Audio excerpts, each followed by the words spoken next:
ఏకాంతంలో సమూహాన్ని, సమూహంలో ఏకాంతాన్ని ఇష్టపడే వ్యక్తిత్వాన్ని.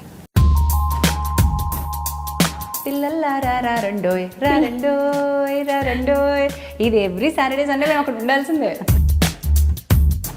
పచ్చత్త పుస్తకం నాటకం అన్న. ఝాన్సీ, ఇన్నేళ్ల కెరియర్లో నువ్వు సంపాదించింది ఎంత? ఆస్తి లెక్కలు కావాలా మీకు?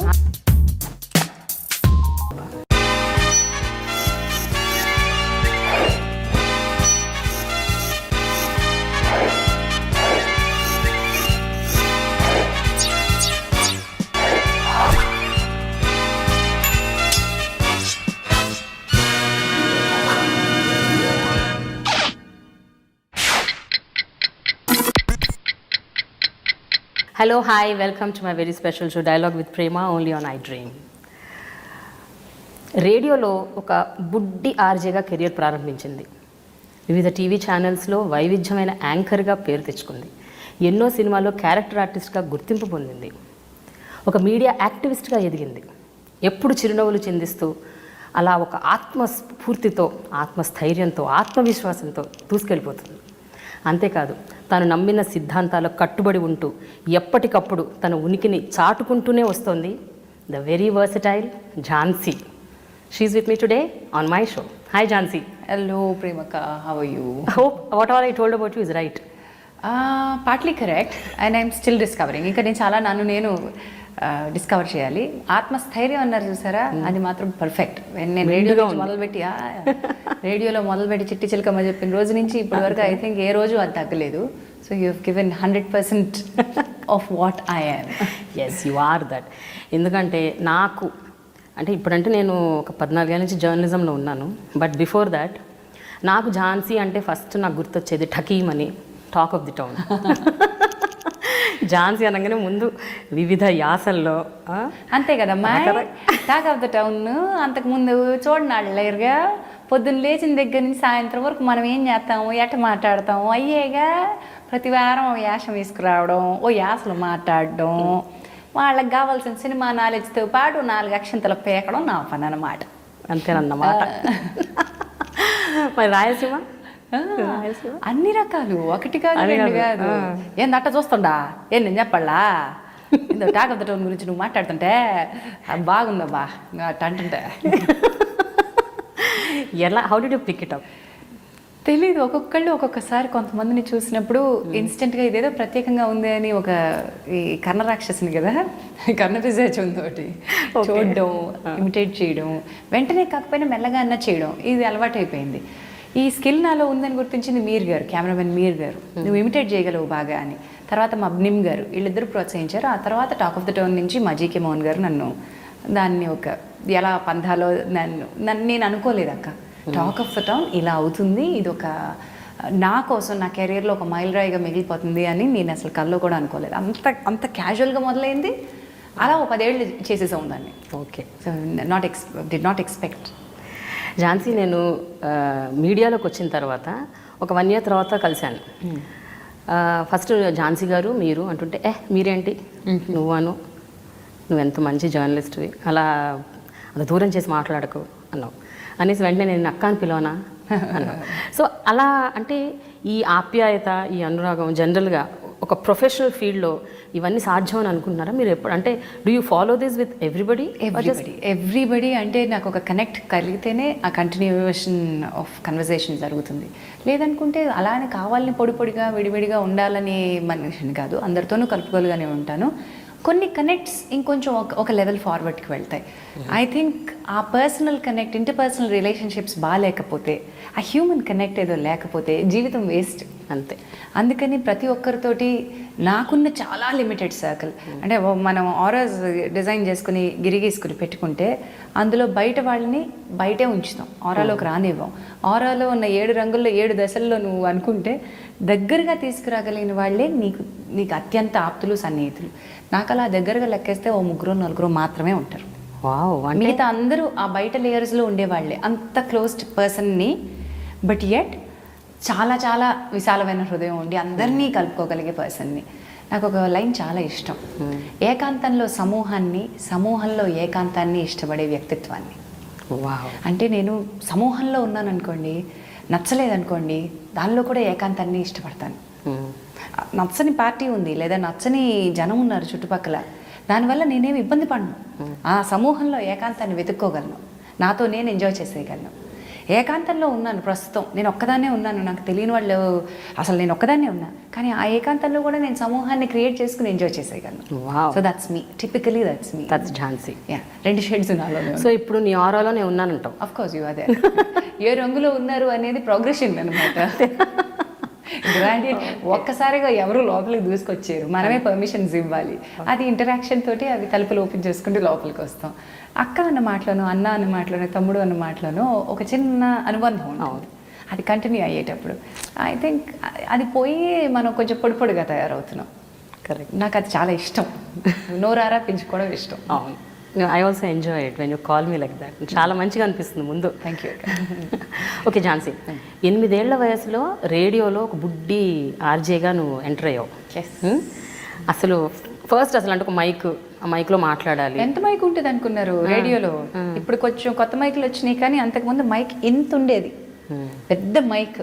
అంటే ఆ వయసులో ముఖాన్ని రేడియోకి మనం ప్రజెంట్ చేయడం అనేది ఇదేం లేదు కదా, ఎక్కడ ఉండాలి అని మైక్ అందుకోవడానికి ఇలా కూర్చునేదాన్ని. Okay, I still remember that. ఇంత పెద్ద మైక్, దాన్ని కిందకి లాగి మన కోసం సెట్ చేసి పెట్టేవారు అక్కయ్య గారు కానీ మా అమ్మగారు కానీ. సో మైక్ పట్టుకోవడం అనేది, మైక్ ముందు కూర్చోవడం అనేది, దానికి ఎటికెట్ అనేది ఒకటి ఉంటుంది, అవన్నీ అలా నేర్చుకున్నాం అనమాట. బట్ గుర్తుందా ఝాన్సీ, అంటే ఫస్ట్ టైం మైక్ ముందు కూర్చోగానే మొట్టమొదటిగా రైట్, మొట్టమొదటి మాటలు గుర్తులేదు, కానీ ఆ మైక్, దాని వాల్యూమ్, దాని పెద్ద ఇది, అది గుర్తుంది. అంతకంటే ముందు చిన్నప్పుడు చిట్టి చిలకమ్మ పాటలు చెప్పడము, పద్యాలు పాడడము, వాటితో అనుబంధం ఉంది కాబట్టి ఆర్జేగా అయిన క్షణం ఫస్ట్ అనౌన్స్మెంట్ అడగని గుర్తులేదు. కాంట్రాక్ట్ వచ్చి ఆ కాంట్రాక్ట్ని సెలబ్రేట్ చేసుకున్న తీరు గుర్తుంది. అప్పటికి ఫస్ట్ సెకండ్ క్లాసెస్లో ఉన్నాం కాబట్టి అది కొంచెం గుర్తుంది. ఏంటా కాంట్రాక్ట్? 180 రూపీస్. యువర్ చైల్డ్, పెద్దవాళ్ళకి ఇస్తారు, because we're minors, we have, అది కాపీ నేను మీకు ఇస్తాను చూద్దరు కానీ, మీ చైల్డ్ని ఇన్ని వారాల పాటు, ఈ నెలలో ఇన్ని ఆదివారాలు లేదా ఇన్ని శనివారాలు చైల్డ్ కంపేర్గా మీరు పంపించడానికి మీరు కన్సెంట్ ఇస్తున్నట్టుగా సంతకం పెట్టాలి పేరెంట్స్. అందులో నా పేరు, దానికి నాకు ఇచ్చే డబ్బు కింద రాసింటుంది. ఎంత డబ్బు ఇచ్చారు? 180 రూపీస్. 180 for 4 Sundays. ఓకే, అంటే 4 వారాలకి, అంటే నెలకి 180 రూపాయలు. మొట్టమొదటి, ఎస్, మా ఫస్ట్ సంపాదన. గ్రేట్. ఓకే, అది కూడా ఎప్పుడు 1983, 82, 83, ఐ డోంట్ రిమెంబర్, చూసి కాంట్రాక్ట్ చేసి చెప్పాలి. 82, 83లో ఎప్పుడో. సో ఏం చేశారు 180 రూపాయలతో? 180 రూపాయలతో నాకు గుర్తుండేట్టుగా మా నాన్నగారు నాకు ఒక డిక్షనరీ కొనిపెట్టారు. ఆక్స్ఫర్డ్ వారి పెద్ద డిక్షనరీ కొనిపెట్టారు. అఫ్ కోర్స్ దాని తర్వాత ఎన్ని ప్రింట్లు రానివ్వండి, మా ఇంట్లో ఇప్పటికీ అదే పెద్ద బాల శిక్ష. దానిలో నాన్నగారు రైటింగ్ తోటి నా పేరు రాశారు, కింద కొన్న సంవత్సరం రాశారు. సో అది ఆ మెమరీస్గా ఉండిపోతాయి. బట్టలు కొని ఉంటారు, లేకపోతే దాచుండి ఉంటారు, దాంతో ఏం చేశారు అని నేను అడగను. నాకు ఆ గుర్తుగా కాంట్రాక్ట్ ఒకటి మిగిలింది. డబ్బులు ఇప్పుడు మిగిలవక్క, అంతే అంతే, డబ్బులు ఖర్చు పెట్టేసుకుంటాం, మిగిలేది ఆ కాంట్రాక్ట్, దాని తృప్తి మాత్రమే. అలాంటివి తర్వాత చాలా ఉన్నాయి, అన్నీ దాచిపెట్టుకున్నా. ఎవ్రీ కాంట్రాక్ట్, ఈ మధ్య కాలంలో చేసిన రేడియో ప్లే వరకు అన్నిటినీ దాచిపెట్టుకుంటాను. So Jhansi is well known for imitation, mimicry. అంటే మిమిక్రీ అంటే ఎగ్జాక్ట్ కాకపోయినా బాగా, అంటే అట్లీస్ట్ స్టైల్ ఇమిటేట్ చేస్తారు. ఇమిటేషన్ స్టైల్ అయితే యూ లిమిటేట్. సో ఇప్పుడు ఒక్కసారి మనం అలా బ్యాక్గ్రౌండ్లోకి వెళ్ళిపోయి రేడియోలో కూర్చుందాం, రేడియో స్టేషన్లో కళ్ళు మూసేసుకొని in front of that mic. ఇప్పుడు ఝాన్సీ 8 years పాప ఫస్ట్ టైం ఆర్జే చేస్తుంది. Come on, how do you do it? ఇది ఒక ఇన్సిడెంట్ మాత్రం ఎట్టి పరిస్థితుల్లో చెప్పాలి. త్వరగా జానకి రాణి గారు ఈ మధ్యకాలంలోనే పోయారు. అక్కయ్య గారు మమ్మల్ని అందరినీ తీర్చిదిద్దారు. ఏ రైటింగ్ అయినా, ఏదైనా సరే, ఎలా అయినా కాన్ఫిడెంట్గా ఉండాలి అనడం మేము మా అక్కయ్య గారి దగ్గరే నేర్చుకున్నాం అనమాట. నాకు నాటకానికి అనౌన్స్మెంట్ ఇవ్వాలి. ఆ నాటకం పేరు పచ్చట్ట పుస్తకం. అది మాత్రం బాగా గుర్తుంది. ఏం పుస్తకం? పచ్చట్ట పుస్తకం. పచ్చట్ట పుస్తకం కదా. ఇప్పుడు మనం ఎంత స్పష్టంగా పలుకుతున్నాం కదా, మరి అప్పుడు తడబడే వయసు కదా. పచ్చట్ట పుస్తకం నాటకం అన్న పక్కన అక్కయ్య గారు నవ్వు ఆపుకోలేక, ఆగు అది రికార్డింగ్ లైవ్ కాదు, లక్కీగా నవ్వు ఆపుకోలేక పచ్చట్ట పుస్తకం అన్నారు. పచ్చట్ట పుస్తకం నాటకం రచన సో అండ్ సో. ఇలాంటి వాటితోనే పెరిగాం కాబట్టి ఇలాంటి ఐ స్టిల్ రిమెంబర్ ఎన్నో తప్పులు చేసి ఉంటాం. లైవ్లో ఉన్నప్పటి ఎనర్జీ ఉంటుంది చూసారా, అది అప్పుడే ఎంజాయ్ చేస్తాను. కరెక్ట్. మన సాటిలైట్ ఛానల్స్ వచ్చాక, లైవ్ ప్రోగ్రామ్ స్టార్ట్ అయ్యాక కిక్ తర్వాత ఎంజాయ్ చేశాను. బట్ అప్పట్లోనే ప్రతి సాటర్డే సండే మేము లైవ్ కదా, బాగుండేది. ఆన్ ఎయిర్ అనగానే బయట ఒక పెద్ద రెడ్ లైట్, ఆపరేషన్ థియేటర్ బయట వెలిగినట్టు ఒక పెద్ద రెడ్ లైట్ వెలిగేది. స్టూడియోలో పిల్లలందరం కూర్చునేవాళ్ళం. మళ్ళీ వాళ్ళు ఎవరెవరు ఏం పాట పాడుతున్నారో మేము ముందు లాక్ షీట్ లాగా రాసుకునేవాళ్ళం. అక్కయ్య గారు వచ్చి రాసుకునే ముందు మేము పిల్లలం, చైల్డ్ కాంపేర్స్ ఎవరైతే ఉన్నామో బయటికి వెళ్ళి అది ఈ పాప ఫర్ ఎగ్జాంపుల్ శ్రీనిధి చిట్టి చిలకమ్మ చెప్తుంది రాసుకునేవాళ్ళం. తర్వాత ధన్య ఇంకెవరో చెప్తుంది, ఇవి రాసుకునేవాళ్ళం. ఆ రోజు ప్రోగ్రామ్ అంతా అలా చేసి లోపలికి వెళ్ళి అక్కయ్య గారికి ఇస్తే, అక్కయ్య గారు వీళ్ళని ముందు పెట్టండి, వీళ్ళని తర్వాత పెట్టండి, మధ్యలో నాటకం వేయండి, మధ్యలో పాట వేయండి అని ఒక ప్రోగ్రామింగ్ షెడ్యూల్ చేసి ఇచ్చేవాళ్ళు అనమాట. మా పని ఏంటంటే అనౌన్స్మెంట్లు చదవడమే, మిగతా అంతా మా అమ్మగారు అక్కయ్య గారు చూసుకునేవారు. మా అమ్మగారు ఆల్ ఇండియా రేడియోలో వర్క్ చేశారు, ప్రోగ్రామ్ ఎగ్జిక్యూటివ్గా రిటైర్ అయ్యారు. బట్ అంతకుముందు ఈ విమెన్ అండ్ చిల్డ్రన్ సెక్షన్లో ప్రొడక్షన్ అసిస్టెంట్గా ఉండేవారు అనమాట, ప్రోగ్రామ్ అసిస్టెంట్గా. సో ఎంతకాలం వర్క్ చేశారు అక్కడ రేడియోలో? అమ్మ వర్క్ అంటే మీరు అంటే ఈ సాటర్డే సండే మీరు అన్నారంటే సారీ అలవాటు అయిపోయిందే. అక్కడ కూర్చోగానే మీర్లు గారులు నువ్వు. సో నువ్వు ఎవ్రీ సాటర్డే సండే అట్లా చాలా ఏళ్ళక అసలు నా కాంట్రాక్ట్ ఉన్నా లేకపోయినా, అంటే ఆ కాంట్రాక్ట్ ఉంటే ఆ వారాలకి మనం కాంట్రాక్ట్కి కంపేర్కి వెళ్ళాలి. ఉన్నా లేకపోయినా అమ్మతో పడి సాటర్డే సండే ఆఫీస్ బాలానందం బాలవినోదం పిల్లల్లారా రా రెండోయ్ రా రెండోయ్ రా రెండోయ్, ఇది ఎవ్రీ సాటర్డే సండే మేము అక్కడ ఉండాల్సిందే. ఏమున్నా లేకపోయినా పిల్లలందరూ గలగలగల బిలబిలబిల అక్కడ ఉండాల్సిందే. అలా ఆ బ్యాచ్లో రామాచారి గారు వాళ్ళందరూ మాకు కొంచెం సీనియర్స్. రామాచారి గారు, శశికళ గారు, వీళ్ళందరూ మేమందరం ఆల్ ఇండియా రేడియో పరిచయం మాకు. అయితే ఝాన్సీ ఆ టైంలో అంటే కొంచెం ఎదుగుతూ ఉండగా 13-14 ఏళ్ల వయసులో అనుకుంటా మీకు అశ్విని హెయిర్ ఆయిల్ ఇంకొంచెం పెద్ద అయిన తర్వాత, ఇంకొంచెం 14-15 ఏళ్ళు అది యాడ్కి మిమ్మల్ని తీసుకోవాలని అనుకున్నారట? కరెక్ట్ అనుకున్నారు. అప్పుడు నిజంగా అంత పొడుగు హెయిర్ ఉండేదా ఏమిటి? అయ్యో బాబాయ్, నా జుట్టు ఇది ఏకే అంతేనా? ఇప్పుడు మిగిలింది ఒక ఏక. ఓకే, చాలా ఏకల్లో మిగిలింది ఇంతే. And very long hair, almost మోకాళ్ళ దాటి కింద వరకు ఉండేది, ఇంత లావు జడ ఉండేది. ఆ వైభవం కూడా చూద్దరు కానిలేండి. Okay fine. సో ఉండేది. అందుకని ఆ ఫోటోగ్రాఫ్స్, ఆ వీడియో షూట్ చేస్తున్నప్పుడు ఫస్ట్ టైం జీకే మోహన్ గారు కావాలి అనుకుంటే సత్యవతి ఆంటీ నన్ను పరిచయం చేద్దామని చెప్పి తీసుకొచ్చారు. ఆయన అక్కడి వరకు వచ్చిన తర్వాత ఈ పిల్ల చిన్నగా ఉంది, వాళ్ళ అమ్మగారు అయితే మోకాళ్ళ నొప్పులు ఆయిల్కి పనికి వస్తారు, లేకపోతే హెయిర్ ఆయిల్కి, అశ్విని పిండికి అలాంటివి. అండ్ మా అమ్మగారు మాకు అలాంటి అలవాట్లు లేవోయా అని చెప్పారు. ఓకే, ఆ తర్వాత ఆయనే వెతుక్కుంటూ వచ్చారు. So Ashwini hair oil add per say did not happen, but photograph did happen. Okay, అంతే.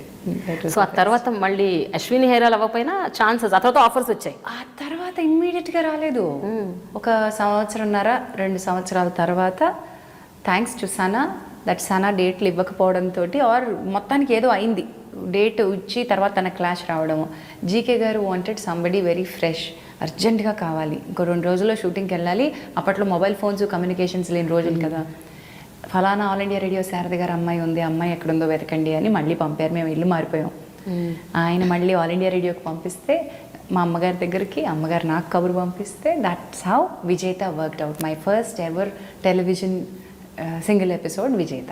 ఓ, సో అంటే మీరు టెలివిజన్లో చేరింది through acting, not through anchoring? లేదు, యాక్టింగ్ మొదలుపెట్టి చాలా ఏళ్ల పాటు చాలా సీరియల్స్ చేసిన తర్వాత అప్పుడు సాటిలైట్ ఛానల్స్ మొదలయ్యాయి. సాటిలైట్ ఛానల్ మొదలు కాక కొంచెం ముందే దూరదర్శన్ హెడ్ స్టార్టెడ్ సింగిల్ ఎపిసోడ్స్లోనే కొంచెం ఫీచర్స్ అనేవాళ్ళు. అప్పట్లో కొన్ని పాటలు వేయడం, ఆ పాటలకి మధ్యలో వ్యాఖ్యానం పెట్టడం. అందెల రవళి ఇలాంటివి, అందెల రవళి అనగానే క్లాసికల్ డాన్స్ బేస్లో వచ్చిన పాటలకి మనం మధ్యలో కూర్చుని ఒక బ్యాక్గ్రౌండ్లో వ్యాఖ్యానం చెప్పడం. ఫస్ట్ ఎక్స్పెరిమెంట్స్ అవి. ఓకే, ఇనిషియల్ సూపర్ను. బట్ ఆ వయసులో అవన్నీ అంటే తెలిసేవా ఝాన్సీ ఎట్లా హ్యాండిల్ చేయాలి ఏంటి అని? అంటే అందరూ కొత్తే కదా, యాక్టింగ్ ఎవరు నేర్పించేవాళ్ళు? ఏమన్నా ట్రైనింగ్ ఉండేదా? కదక్క, అప్పటికి ఎవాల్వ్ అయిపోయింది సినిమా, చాలా బాగా ఎవాల్వ్ అయింది. టెలివిజన్లో చాలా పెద్ద పెద్ద సీరియల్స్, బుజ్జిబాబు ఇలాంటి సీరియల్స్ కంటిన్యూస్గా వస్తున్నాయి. యాక్టింగ్కి నేనే మొదలు పెట్టాను, నేను భూమి పుట్టినప్పుడు. నేను మొదలు పెట్టడం కాదు, మీకు అంటే మీకు తెలియదు, బ్యాక్గ్రౌండ్ లేదు కదా. ఎస్, బ్యాక్గ్రౌండ్ ట్రైనింగ్ ఉండాలి కదా, చెప్పగలిగే వాళ్ళు ఉన్నారు. యాక్టింగ్ వరకు వచ్చేసరికి already established persons and personalities and systems ఉన్నాయి కాబట్టి నాకు కష్టం అవ్వలేదు. People did tell me what to do, what not to do and how guide చేశారు నన్ను. యాంకరింగ్ వచ్చేటప్పుడు మేము అందరం వెతుక్కున్నాం, పదాలు వెతుక్కున్నాం, ఏంటి పడికట్లు వెతుక్కున్నాం, ఎలా ఉంటే బాగుంటుందో చూసాం, స్టైల్స్కి రాశారు పెద్దవాళ్ళు చాలామంది అప్పట్లో. This is what anchoring is అని డిసైడ్ చేసే ఒక క్రమం ఉంటుంది. వీఆర్ ఎవాల్వింగ్ అని అనుకుంటాం కదా, ఆ ఇనిషియల్ ఫేజ్లో మేము ఉండడం వల్ల మాకు చాలా ఉపయోగమైంది. అవును, కరెక్టే. అసలు స్టార్టింగ్లో ఉన్నది మీ నలుగురే మెయిన్, అంటే 1 by 1 వచ్చుంటారు. బట్ సుమా, ఝాన్సీ, ఉదయ్ భాను, శిల్పా చక్రవర్తి, ఇది 4 నేమ్స్ ఆర్ పాపులర్. తర్వాత అనితా చౌదరి. ఐ థింక్ మీ నలుగురైతే మెయిన్, ఇఫ్ ఐ రిమెంబర్. ఎవరు యాక్చువల్గా సీనియర్ మోస్ట్ మీలో? Suma senior most. మా అందరికంటే ఒక 2-3 ఏళ్ళు ముందే వచ్చింది. కొంచెం అటు ఇటుగా నేను భాను ఒకటే టైంకి స్టార్ట్ అయ్యాం. నాకంటే కొద్దిగా భాను నాకు మధ్యలో అనిత కూడా స్టార్ట్ అయింది. ఆల్మోస్ట్ అందరూ ఒకటే ఇయర్లో స్టార్ట్ అయినా ముందు వెనకల్లో. సుమ అప్పటికే మొదలు పెట్టేసింది. సీరియల్స్ కూడా చేస్తూనే ఉండేది, సింగిల్ ఎపిసోడ్స్ కూడా చేస్తూనే ఉండేది. బట్ ఎవరికి వాళ్ళకి I think they had distinct programmes. If I remember, మీరు టాక్ ఆఫ్ ది టౌన్, అంతకు ముందు ఏదో KCP super scenes. Yeah right, KCP. Sorry, letter ఇటు అన్నాను. కేసీపీ సూపర్ సీన్స్, సినిమాలో సీన్స్ అప్పుడే ఆ వారమే రిలీజ్ అయిన హాట్ సీన్స్ తీసుకొచ్చి వాటి గురించి మాట్లాడడం, అంటే రకరకాల మళ్ళీ నవరసాల్లో మాట్లాడడం బాగుండేది. అది కూడా ఇంట్రెస్టింగ్గా చేసేవాళ్ళం. సో అదొకటి. సుమాకి తనకు బ్రాండ్ షో తనకు ఉండేది, తను చేసేది. అండ్ దెన్ భాను హ్యాడ్ హృదయాంజలి చేసేది, ఊరూరా తిరిగి పాటలని చేసేది. So how was it Jhansi అప్పట్లో? అంటే ఇప్పుడున్న ఈ టూ మెనీ యాంకర్స్, ఇంత ర్యాట్ రేసు ఇంత ఉండేది కాదు. మీకు ఐఎమ్ షూర్ మీరు లోడెడ్ విత్ వర్క్ అనుకుంటా. నలుగురు మధ్య అంత డిస్ట్రిబ్యూట్ అయ్యేది. నలుగురు మధ్య డిస్ట్రిబ్యూట్ అయినా అక్కడ 2 ఛానల్స్ ఉన్నాయక్క. మరి ఎప్పటికప్పుడు ర్యాట్ రేస్లో ఉన్న ర్యాట్స్ 2, ఉన్న ట్రాక్స్ 4. ఓకే, అలా ఉండేది. ఐఎమ్ సారీ, ఉన్న ట్రాక్స్ 2, ఉన్న ర్యాట్స్ 4. So reverse. ఇప్పుడేమో 33 ఛానళ్ళు అయినాయి, 44 మంది యాంకర్లు ఉన్నారు కదా. సో ఎప్పుడు రేస్ అంతే పోటీతో ఉంటుంది. బట్ ఇనీషియల్ ఫేజ్లో వచ్చాం కాబట్టి ఏంటంటే ఎక్స్పెరిమెంటింగ్కి బాగా కుదిరింది. ఈ అమ్మాయి ఏం చేస్తుంది అనే ఒక ఇమేజ్ గిరిగీతలు లేవు ఇందులో. కొలవడానికి మనకేమి కొలమానాలు లేవు. So everybody had a chance to experiment with once own skills and find out what they were. అలా మేము ఐడెంటిఫై చేసుకుని డిస్టింక్ట్ పర్సనాలిటీస్ డెవలప్ చేసుకోగలిగాం. ఇప్పుడున్న ఇండస్ట్రీ ఎట్లా ఉందంటే they want everything to be readymade. Genres వచ్చేసాయి, గేమ్ షోస్ వచ్చేసాయి, interviews వచ్చేసాయి, మళ్ళీ సినిమా షోస్ వచ్చేసాయి, రకరకాల షోస్ వచ్చాయి, డాన్స్ షోస్ వచ్చేసాయి, సింగింగ్ షోస్ వచ్చేసాయి. Now you want specialised person. So కొంత ప్రీ గ్రూమింగ్, ప్రీ ట్రైనింగ్, రెడీగా ఉండడం, రెడీనెస్తో అవేర్గా ఉండడం అనేది చాలా ఇంపార్టెంట్ ఇప్పుడు ఈ జనరేషన్కి అయింది. ఫార్చునేట్లీ ఆ generation didn't need that kind of preparedness. మేమంతా మా తప్పుల్ని పాపం ఆ ప్రేక్షకులు చాలామందికి భరించారు, క్షమించారు. లేదు భరించి క్షమించినా కూడా మిమ్మల్ని చాలా ఇష్టపడ్డారు, అభిమానించారు. అదే అంటున్నాను కదా, అదే అభిమానం అంటున్నా. భరించడంలోనే ఒక గొప్ప అభిమానం ఉంది. మన అమ్మాయిలే అన్నట్టుగా చూశారు. అయితే ఝాన్సీ, మీరందరూ కూడా మాటలు, యాంకరింగ్, అది ఓకే, అది వేరే విషయం. బట్ ఈవెన్ మిమ్మల్ని మీరు గ్రూమ్ చేసుకోవటం, అసలు ఈ పర్టికులర్ ప్రోగ్రామ్కి ఏం కాస్ట్యూమ్ వేసుకోవాలి, ఎలా రెడీ అవ్వాలి, మాకు అదేం తెలియదు. అదే ఏం తెలియదు. ఎలా ఉంటే అలా వెళ్ళిపోయేవాళ్ళు. మా బట్టలే లాగా ఇలా అంతే అచ్చంగా ఎట్లా ఉన్నామో అట్లా వెళ్ళిపోయేవాళ్ళం. అందులోనే ఏం బట్టలు, ఏం రంగులు, మెల్లమెల్లగా ఎవాల్వ్ అయ్యాం అంతే. So it was very very pure ఆ టైంకి. ఇప్పుడు డిజైనర్లు, స్టైలిస్టులు, each program has its own look, మళ్ళీ బ్రాండ్, అలా డెవలప్ అయింది. అఫ్ కోర్స్ ఆ స్టేజ్ రావాలి. ఐఎమ్ నాట్ సేయింగ్ దట్ అక్కడే ఆగిపోవాలి అనట్లేదు. మేమే అయిపోలేదే, కరెక్ట్. మాకు మేమే ఐకాన్స్ అయ్యావే. Each time I can't repeat dress లాగా అయిపోయింది. So I can't say that అవే బాగున్నాయి, ఇది బాగాలేదని నేను అన్నాను. But which was the best phase ఆ టైంలో? మీరు చేసిన షోస్ అన్నిట్లో మీరు బాగా ఇష్టపడి, అంటే ఇన్వాల్వ్ అయ్యి చాలా అభిమానించిన షో ఒకటని చెప్పలేనమ్మా. Talk of the town my all time favourite. ఇప్పటికీ దాంతో నాకు చాలా గొప్ప మెమరీస్ ఉంటాయి. ఎంత ఇష్టం అంటే టాక్ ఆఫ్ ద టౌన్, గురువారానికల్లా కాన్సెప్ట్ కళలోకి రాకపోతే, మొత్తం ఎపిసోడ్ అంతా కళ్ళలో కనకపోతే నిద్ర పట్టేది కాదు. మేము ఫ్రైడే కల్లా ఎపిసోడ్ చేసేయాలి, సండే ఎపిసోడ్ టెలికాస్ట్. సాటర్డే చేసిన సందర్భాలు కూడా ఉన్నాయి, లేవంటలేదు, డెడ్ లైన్స్ మీద పడితే తప్ప రాదు ఏదో సందర్భాల్లో. బట్ థర్స్డే, ఫ్రైడేలో షూటింగ్ చేసేసేవాళ్ళం ఫ్రెష్గా వచ్చిన సినిమాల్ని పట్టుకొని. ఇనీషియల్ డేస్లో నాకు చాలామంది రైటర్స్ సపోర్ట్ చేసేవారు. చాలామంది రైటర్స్, అఫ్కోర్స్ జీకే మోహన్ గారు, అనురాధ గారు, వీళ్ళందరూ ఉండి నన్ను బాగా సపోర్ట్ చేశారు. తర్వాత ఆ బంచ్ వాళ్ళు బిజీ అయిపోయి, అఫ్కోర్స్ ఆ పెద్ద తలకాయలే నా వెనకాల ఉన్నప్పటికీ నిజానికి కూర్చుని పెన్ చేసేటువంటి రైటర్స్ మారిపోతూ వచ్చారు. చివరిలో ఎక్కువ కాలం నాతో వర్క్ చేసిన రైటర్ సిహెచ్ శ్రీనివాస్. ఇనిషియల్ డేస్లో చాలామంది పనిచేసిన ఎక్కువ కాలం దానిపై సిహెచ్ శ్రీనివాస్ రాశారు. నాకు ఆయనకి చాలా బాగా జెల్ అయింది. చుండూరు శ్రీనివాస్ అంటారు ఆయన్ని. ఇద్దరికి ఎలా అంటే ఆయనది బాగా శ్రీకాకుళం వ్యాస, నేనేమో ఆయన దగ్గర కొంచెం నేర్చుకున్నా శ్రీకాకుళం వ్యాస, ఎవరి దగ్గర ఏం నేర్చుకోవచ్చు అని. ఇద్దరం కలిపికట్టుగా ఒక స్కెలిటన్ డెవలప్ చేసుకుని దాన్ని అక్కడికక్కడ మసాలాలు యాడ్ చేసుకుని బాగా చేసాం అనమాట. ఒక 7 years of journey CH Srinivas తోటి జరగడంతో స్క్రిప్ట్ రైటింగ్లో కొంచెం మెళకువలు తెలుసుకున్నాను. ఓకే, పెన్ చేసి రాయకపోయినా ఆయన రాసిన నేను డెవలప్ చేశాను కాబట్టి నాకు అది ఉపయోగపడింది.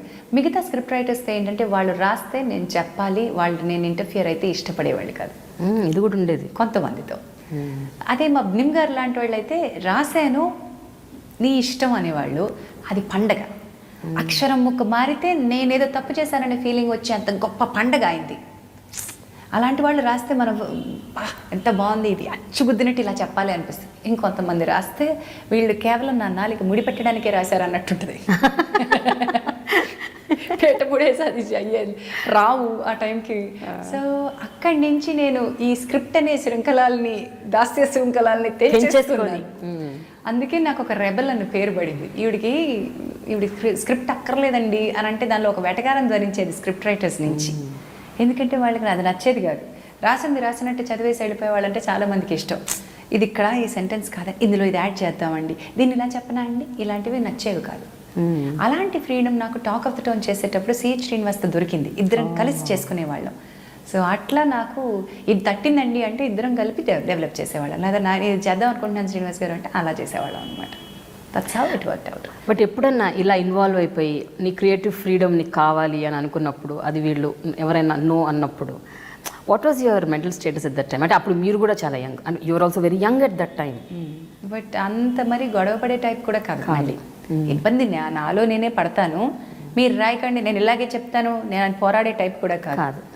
సో కొంచెం యాక్సెప్ట్ అండ్ అకామిడేట్ అనేది మా అమ్మగారి philosophy. My mom is always with that accept and accommodate.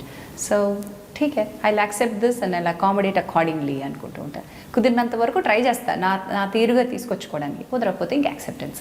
ఇప్పుడు ఎట్లుంది ఝాన్సీ, మీ మెంటల్ స్టేటస్ ఇంకా అలాగే ఉందా? యాక్సెప్ట్ అండ్ అకామిడేటా లేకపోతే రైజ్ అండ్ వాయిస్? అందరూ అనుకునేంత ఫైర్ బ్రాండ్ ఇమేజ్ నాకు ఉంది చూసారా, అది యాక్చువల్లీ నాట్ ట్రూ. అంటే వైలెంట్ ఇమేజ్ కాదు నాది. నేను I can speak and I can talk to the other person, I can inspire them, I can convince them.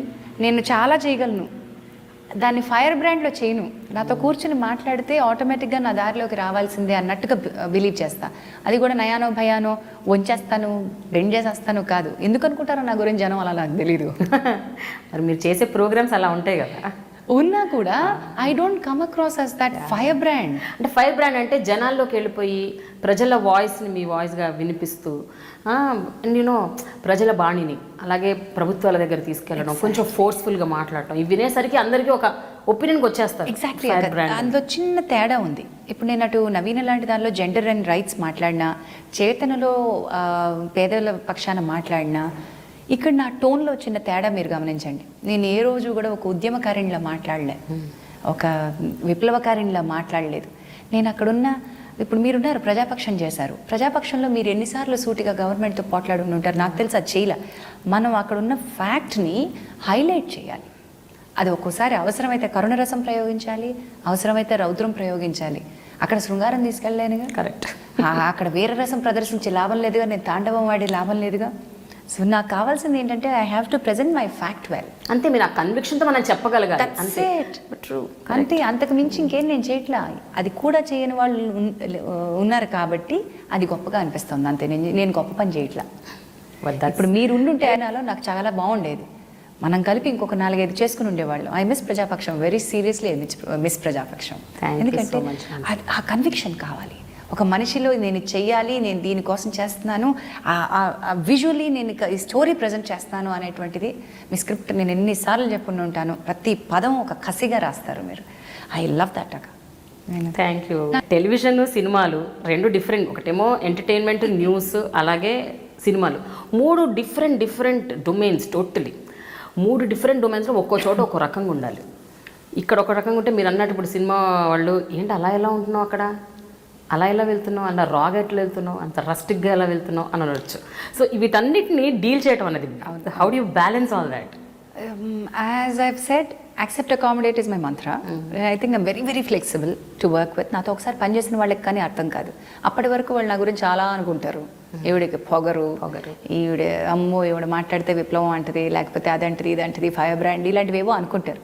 నాతో మాట్లాడిన తర్వాత, నాతో వర్క్ చేసిన తర్వాత కానీ వాళ్ళకి అర్థం కానిది కోణం ఇంకోటి ఏదో నాలో ఉంది అని అర్థమవుతుంది. అలా నాతో పనిచేసిన వాళ్ళు సంవత్సరాల తరబడి పనిచేశారు. నాతో నా సిద్ధాంతాలతో ఏకీభవించిన వాళ్ళు వెంటనే లెస్ దాన్ 13-14 ఎపిసోడ్స్ ఆపేసి ఉండుంటారు. అంటే ఒక సిరీస్ అవ్వగానే ఆపేసి ఉండుంటారు. అది వాళ్ళ వల్ల నా వల్ల తెలియదు, కానీ నా మంచి కోసమే జరిగింది అని నేను నమ్ముతాను. ఇప్పుడు మీరు టాక్ ఆఫ్ ద టౌన్ మాట్లాడితే 10 ఏళ్ళు చేశాను, బ్రెయిన్ ఆఫ్ ఆంధ్ర 3 ఏళ్ళు చేశాను, దెన్ ఇప్పుడు నవీన 10 ఏళ్ళు అయింది, చేతన 5 ఏళ్ళు అయింది. నాతో పనిచేసిన వాళ్ళు ఎవరు ఆ లాంగ్ అసోసియేషన్ కోరుకుంటారు తప్ప తొందరగా ఆగిపోవాలి, ఈ వెంటనే ఎప్పుడు మూసేద్దామా అని అయితే అనుకోరు. అలా మూసేశారు అంటే వాళ్ళకి నా వ్యక్తిత్వంతో ప్రాబ్లం ఉంది, నన్ను ఇమడలేదు అక్కడ, నాకు వాళ్ళతోటి ప్రాబ్లం ఉంది. అది కూడా అమికబుల్గా set, sorry thank you bye okay చాలండి, ఇంకా గొడవపడి. నేను అలాంటి సందర్భాలు నాకు గుర్తున్నాయా ఝాన్సీ? నేను మనతో అయినా అంటే అకామిడేట్ అవ్వలేక వాళ్ళు మీతోని, అలాగే వ్యక్తిత్వంతో ఇష్యూస్ ఉండి ఒక ప్రోగ్రామ్ని స్క్రాప్ చేయాల్సి రావటం, లేకపోతే మిడ్వే వదిలేయటం, అలాంటివి ఏమైనా జరిగాయా? ప్రోగ్రామ్ని ఎప్పుడు నేను మిడ్వే వదిలేసి రాలేదక్క. ఏ షోని కూడా నేను మిడ్వే వదిలేసి రాలేదు. బట్ నాకు ప్రాబ్లం ఉంది అనుకుంటే నా టెన్యూర్, నా కాంట్రాక్ట్ పూర్తి చేసి బయటకు వస్తాను. I don't think I have betrayed anybody till now. నువ్వు కాదు, నేనని కాదు, నన్ను చాలా మంది మోసం చేస్తారు, అది వేరే విషయం. అవి నేను గుర్తుపెట్టుకుని కక్ష సాధింపు చర్యలకు ఏమీ పాల్పడలేదు. అది మరి నా మంచితనమో పిచ్చితనమో నాకు తెలియదు. బట్ అట్లీస్ట్ అంటే though you forgive, you cannot forget కదా నేను చెప్పేది అది. I forgive lot of people. అదే అంటున్నాను, చాలా మంది గుచ్చుకుంటుందేమో నేను ఇలా అంటే, కానీ ఎక్కువ ఎపిసోడ్లు చేసిన తర్వాత నన్ను తీసేసిన సందర్భాలు ఉన్నాయి. చాలామంది జనానికి కారణం తెలియకపోవచ్చు బయట, ఈవిడ ఎందుకు రావట్లేదు అని అనుకుంటారే తప్ప ఒక ఆంబుడ్స్మెన్ లేకపోతే టెలివిజన్కి రెండో వైపు కనెక్షన్ లేదు కదా. ఆడియన్స్కి నేను ఇష్టమా నేను ఇష్టం లేదా అని చెప్పే ఒక నేరుగా రెస్పాన్స్ తీసుకునేది లేదు. అప్పట్లో ఏంటి, ఇప్పట్లో కూడా కమెంట్, ఫేస్బుక్లో కమెంట్, లేకపోతే ఇప్పుడు ఇది iDreamకి వేస్తారు కాబట్టి కింద కమెంట్ బాక్స్లో కమెంట్ అయితే తప్ప ఎంతమందికి ఆ తీరికుంది పోని, వాళ్ళకి నిజంగా అనిపించింది చెప్పడానికి. చాలా దారుణం, అది చాలా దారుణంగా ఉంటుంది. దాని గురించి కూడా one of the victims for that. దాని గురించి తర్వాత మాట్లాడతాను. ఇప్పుడు మీరు అడిగిన ప్రశ్నకి ఆన్సర్ ఏంటంటే, ఎస్, చాలా సందర్భాల్లో నాకు రావాల్సిన క్రెడిట్ నాకు రాకుండా చేసిన సందర్భాలు ఉన్నాయి. ఏ చెట్టు కింద అయితే ఏ విత్తనాన్ని అయితే పెంచి పోషించి అది మొక్కగా చేస్తున్నారో వాళ్లే దానికి నీడ వేసిన సందర్భాలు కూడా ఉన్నాయి. వ్యక్తుల పేర్లు అక్కర్లేదు. చాలా ప్రోగ్రాంలు నేను 24 ఎపిసోడ్లు చేస్తే 25వ ఎపిసోడ్ కేక్ కటింగ్ టైంకి నేను ఉండను. 99 ఎపిసోడ్లు చేసిన ఒక డాన్స్ షోకి 100వ ఎపిసోడ్కి నేను యాంకర్ని కాను. కారణం తెలీదు, కారణం చెప్పరు, నన్ను అడగను, నేను అడగలేదు ఇంతవరకు. అలాగా అండి, ఓకే అండి, దట్స్ ఇట్. బయటికి వాకౌట్ అండ్ ఐ డోంట్ మళ్ళీ నేను వీళ్ళతో నేను పని చేయకూడదు, నేను వీళ్ళని అవమానపరిచారు అని అనుకుని ఉంటే నాకే నష్టం. నా ఇండస్ట్రీలో కెరీర్ అప్పుడే బ్రేక్ అయిపోయి ఉండేది. But no, I'm flexible. అలాగా నా అవమానాన్ని సహిస్తున్నానని కాదు, మళ్ళీ అదే ప్రోగ్రామ్ చేయమని పిలుపు వచ్చినా నేను చేయలే. నన్ను మోసం చేసినా లేదా నన్ను తీసేసినా నేను ఏ రోజు కక్ష పెట్టుకోలే. కానీ అది గుర్తుపెట్టుకున్నా, మీరు అన్నట్టుగా ఫర్గివ్ చేయడం అని కాదు, అది ఉంటుంది లోపల. డిస్టెన్స్ మెయింటైన్ చేస్తాను, ఇమ్మీడియట్గా డిస్టెన్స్ మెయింటైన్ చేస్తాను. కానీ no burning bridges, no fights, ఎవరితోటి శత్రుత్వం లేదు నాకు ఇప్పటి వరకు. సో బర్నింగ్ బ్రిడ్జెస్ ఉన్నాయి తప్ప శత్రుత్వం లేదు, బర్నింగ్ బ్రిడ్జెస్ లేవు. నేను వాళ్ళతో డిస్టెంట్గా ఉంటాను.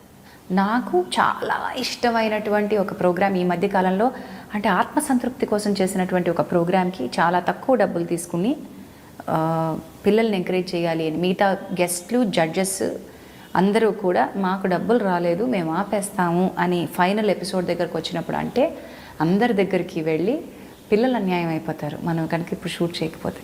వాళ్ళు చేయాలి, వాళ్ళకి రావాల్సిన గుర్తింపు రావాలి, మనం పోరాటం చేద్దామని అందరూ డబ్బులు తెచ్చుకున్నారు. నేను ఒక్కదాన్నే ఆ రోజు షూటింగ్ అందరినీ బతిమాలి కంటిన్యూ చేయించినందుకు నాకు వాళ్ళు డబ్బులు ఇప్పటి వరకు ఇవ్వలేదు. కేవలం ఒక 6 లక్షల రూపాయలు ఆ రోజు నాకు రానందుకు, అంటే నాకు డబ్బు వస్తుంది అని అనుకుంటాను కదా, వాళ్ళు ఎంత గొప్ప మోసం చేశారంటే చెక్ మీద డేటు 3 నెలల ముందు వేసి ఇచ్చేశారు. అంటే కొంచెం టైం పడుతుంది మేడం. నేను అంత అమాయక సత్యకాల సత్తమని కాకపోతే చెక్ మీద వేసిన డేట్ 3 నెలల ముందుది అని. ఇప్పుడు సపోజ్ ఇది అక్టోబర్ నెల అనుకుందాం, ఇక్కడి నుంచి వ్యాలిడిటీ 3 నెలల చెక్ది కదా, వాళ్ళు 3 నెలల ముందు వేసి ఇచ్చారు నాకు. అంటే ఇంకొక 10 రోజుల్లో చెక్ ఎక్స్పైర్ అయిపోతుంది. నేను ఈ ఎపిసోడ్ చేసేసాను, 6 లక్షల రూపాయలు నాకు రావాలి, మొత్తంగా సిరీస్ డబ్బులన్నీ రావాలి. ఇల్లు కొనుక్కుంటున్నాను, రిజిస్ట్రేషన్ ఉంది, నాకు డబ్బులు వస్తాయి అయింది అనుకుంటే చెక్ వేస్తే బౌన్స్, చూస్తే బౌన్స్ కాదు అసలు, instrument not valid. Clear cut మోసం కదా. వాళ్ళు అప్పటి నుంచి ఫోన్ ఎత్తరు, మనుషులు దొరకరు, ఇవ్వలేమని చెప్పరు, పోనీ ఇంత కాదు ఇంత ఇస్తానని చెప్పరు. దానివల్ల నేను అప్పు చేసుకుంటే ఆ అప్పుకు వడ్డీ అఫ్కోర్స్ అన్ప్లాన్డ్, అప్పటికప్పుడు కావాల్సి వచ్చింది. ఉన్నాయి కదా మంది, నేను అప్పు చేసి బతికే మనిషిని కాదు. నాకు ఎంతలో ఉందో నేను అంతే బతుకుతా. మిగతా వాళ్ళ నేను బోల్డ్ సంపాదించలే, నాకు ఎంతే ఉంది నేను అంతలోనే బతుకుతా. నాకు 6 లక్షలు ఎక్కువే కావచ్చు.